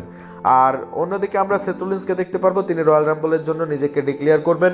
আর যেহেতু মানডে নাইট রয়ের এপিসোডের নেটফ্লিক্সের এপিসোডে দেখা গিয়েছিল সেথ রলিন্স সিএম পাঙ্কের কাছে হেরে গিয়েছে এবং ডাব্লিউডাব্লিউ এর টার্মস অফ কন্ডিশন ছিল যে রেসলার হেরে যাবে সেই রেসলারকে রয়্যাল রাম্বল জিতানো হবে। আর যেহেতু সিএম পাঙ্ক সেখানে জয় পেয়েছে এবং সেথ রলিন্স হেরে গিয়েছে, এরপরে গুঞ্জন ওঠা শুরু হয়েছে যেভাবেই হোক সেথ রলিন্সকে রয়্যাল রাম্বল জেতানো হবে। বেটিং অডসের দিক থেকেও সেথ রলিন্স তিনি টপ পজিশনে আসতে শুরু করেছেন, একেবারে টপ পজিশনে চলেও এসেছেন। তো হয়তো বা ডাব্লিউডাব্লিউই ম্যানেজমেন্ট 2025 সালের রয়্যাল রাম্বলটি আবারও সেথ রলিন্সকে জিতাবেন এবং সেথ রলিন্সকে জিতিয়ে অপরদিকে সিএম পাঙ্ক তিনি ওয়ার্ল্ড হেভিওয়েট চ্যাম্পিয়ন থাকবেন। তো ওয়ার্ল্ড হেভিওয়েট চ্যাম্পিয়ন সিএম পাঙ্ককেই চ্যালেঞ্জ করবেন, কোডি রোডসকে কোনোভাবে চ্যালেঞ্জ করবেন না, কেননা সিএম পাঙ্কের সঙ্গেই পুরনো শত্রুতা রয়েছে সেথ রলিন্সের। তো অবশ্যই রেসলমেনিয়াতে আপনারা সেথ রলিন্স এবং সিএম পাঙ্কের মধ্যে একটি সিঙ্গেলস ম্যাচ অনুষ্ঠিত হতে দেখতে পারবেন। তবে এবার জেনে নেওয়া যাক সিএম পাঙ্ক এবং সেথ রলিন্সের যদি ম্যাচ অনুষ্ঠিত হয় ওয়ার্ল্ড হেভিওয়েট চ্যাম্পিয়নশিপের জন্য, তাহলে সেই ম্যাচটিতে কোন রেসলার জয় পাবে আর সেই ম্যাচটিতে কি কি ঘটতে পারে। বিশেষ করে আমরা বর্তমান সময়ে স্পেকুলেশন লাগিয়ে জানতে পেরেছি যে সেথ রলিন্স রয়্যাল রাম্বল জিতে সিএম পাঙ্কের চ্যাম্পিয়নশিপের জন্য চ্যালেঞ্জ করবে এবং সিএম পাঙ্ক গুন্থারকে হারিয়ে ওয়ার্ল্ড হেভিওয়েট চ্যাম্পিয়ন হিসেবে রেসলমেনিয়াতে এন্ট্রি নেবে। তো রেসলমেনিয়াতে যেহেতু সিএম পাঙ্ক এবং সেথ রলিন্সের মধ্যে ওয়ার্ল্ড হেভিওয়েট চ্যাম্পিয়নশিপের জন্য ম্যাচ অনুষ্ঠিত হবে, এই ম্যাচটিকে ঘিরে দর্শকদের মধ্যে উত্তেজনা তৈরি করবার জন্য মানডে নাইট রয়ের এপিসোডগুলোতেই সিএম পাঙ্ককে সেথ রলিন্স এসে আক্রমণ করবে এবং সেথ রলিন্স সিএম পাঙ্ককে আক্রমণ করে এভাবে চলতে চলতে এক পর্যায়ে রেসলমেনিয়াতে যখন এদের ম্যাচটি অনুষ্ঠিত হবে, এই ম্যাচটিতে অসাধারণ পারফরমেন্স দিবেন দুইজন রেসলারই। যেহেতু মানডে নাইট রয়ের এপিসোডে অলরেডি একবার সেথ রলিন্স হেরে গিয়েছে, তো রেসলমেনিয়াতে হয়তো বা এমনটা দেখা যেতে পারে সিএম পাঙ্ককে হারিয়ে নতুন ওয়ার্ল্ড হেভিওয়েট চ্যাম্পিয়ন হতে পারেন সেথ রলিন্স। অর্থাৎ রেসলমেনিয়া প্রথম রাত অথবা দ্বিতীয় রাত্রে যেখানে ম্যাচ অনুষ্ঠিত হোক না কেন সেইখানে অবশ্যই ভিন্ন রকম একটি রেজাল্ট দেখা যেতে পারে। যেমনটা আপনারা দেখেছিলেন মানডে নাইট রয়ের এপিসোড নেটফ্লিক্সের প্রথম রাত্রে সেথ রলিন্সের কাছে ভালো পারফরমেন্স দেখা গেলেও সিএম পাঙ্কের কাছে সেথ রলিন্স তিনি হেরে গিয়েছিলেন। তো হেরে যাবার পরে যেহেতু রয়্যাল রাম্বল জেতানো হবে, তার মোমেন্টাম ধরে রাখবার জন্য যেহেতু মানডে নাইট রয়্যাল এপিসোডে একবার হারানো হয়েছিল, তো রেসেলমেনিয়াতে সিএম পাঙ্ককে হারিয়ে যেভাবেই হোক নতুন ওয়ার্ল্ড হেভিওয়েট চ্যাম্পিয়ন হতে পারেন সেথ রলিন্স। অর্থাৎ সিএম পাঙ্ককে হারিয়ে সেথ রলিন্স তিনি রেসেলমেনিয়াতে আবারও ওয়ার্ল্ড হেভিওয়েট চ্যাম্পিয়ন হবেন, এমন কিছুই ধারণা লাগানো হচ্ছে এবং এমন কিছুই রিপোর্টস বের হয়ে আসছে ডাব্লিউডাব্লিউই ম্যানেজমেন্টের পক্ষ থেকে। তো আপনাদের কি মনে হয় সেথ রলিন্স রয়্যাল রাম্বল জিততে পারবেন কিনা, এবং অপরদিকে সিএম পাঙ্ক তিনি ওয়ার্ল্ড হেভিওয়েট চ্যাম্পিয়ন হতে পারবেন কিনা, আর রেসেলমেনিয়াতে এদের ম্যাচটি অনুষ্ঠিত হতে পারে কিনা আপনাদের কি মনে হয় অবশ্যই কমেন্ট বক্সে কমেন্ট করে জানাবেন।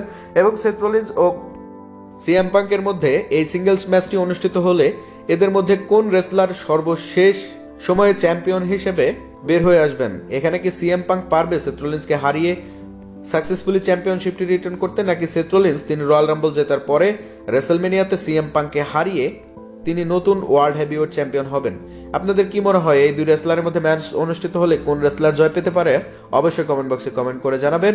আর ভিডিওটি ভালো লাগলে আমাদের চ্যানেলটিকে অবশ্যই সাবস্ক্রাইব করে পাশে থাকবেন, কেননা প্রতিনিয়ত রেসলিং সম্পর্কে আমাদের এই চ্যানেলে ভিডিও আপলোড করা হয়ে থাকে। আর আপনি যদি ভিডিওটি ভালোবাসেন বা রেসলিং সম্পর্কে ভিডিও দেখতে ভালোবাসেন বা ভিডিওটি যদি আপনার ভালো লেগে থাকে, তাহলে অবশ্যই একটি লাইক দিয়ে আমাদের সঙ্গেই থাকবেন। ভালো থাকবেন, সুস্থ থাকবেন, দেখা হচ্ছে পরের কোনো ভিডিওটিতে। আল্লাহ হাফেজ।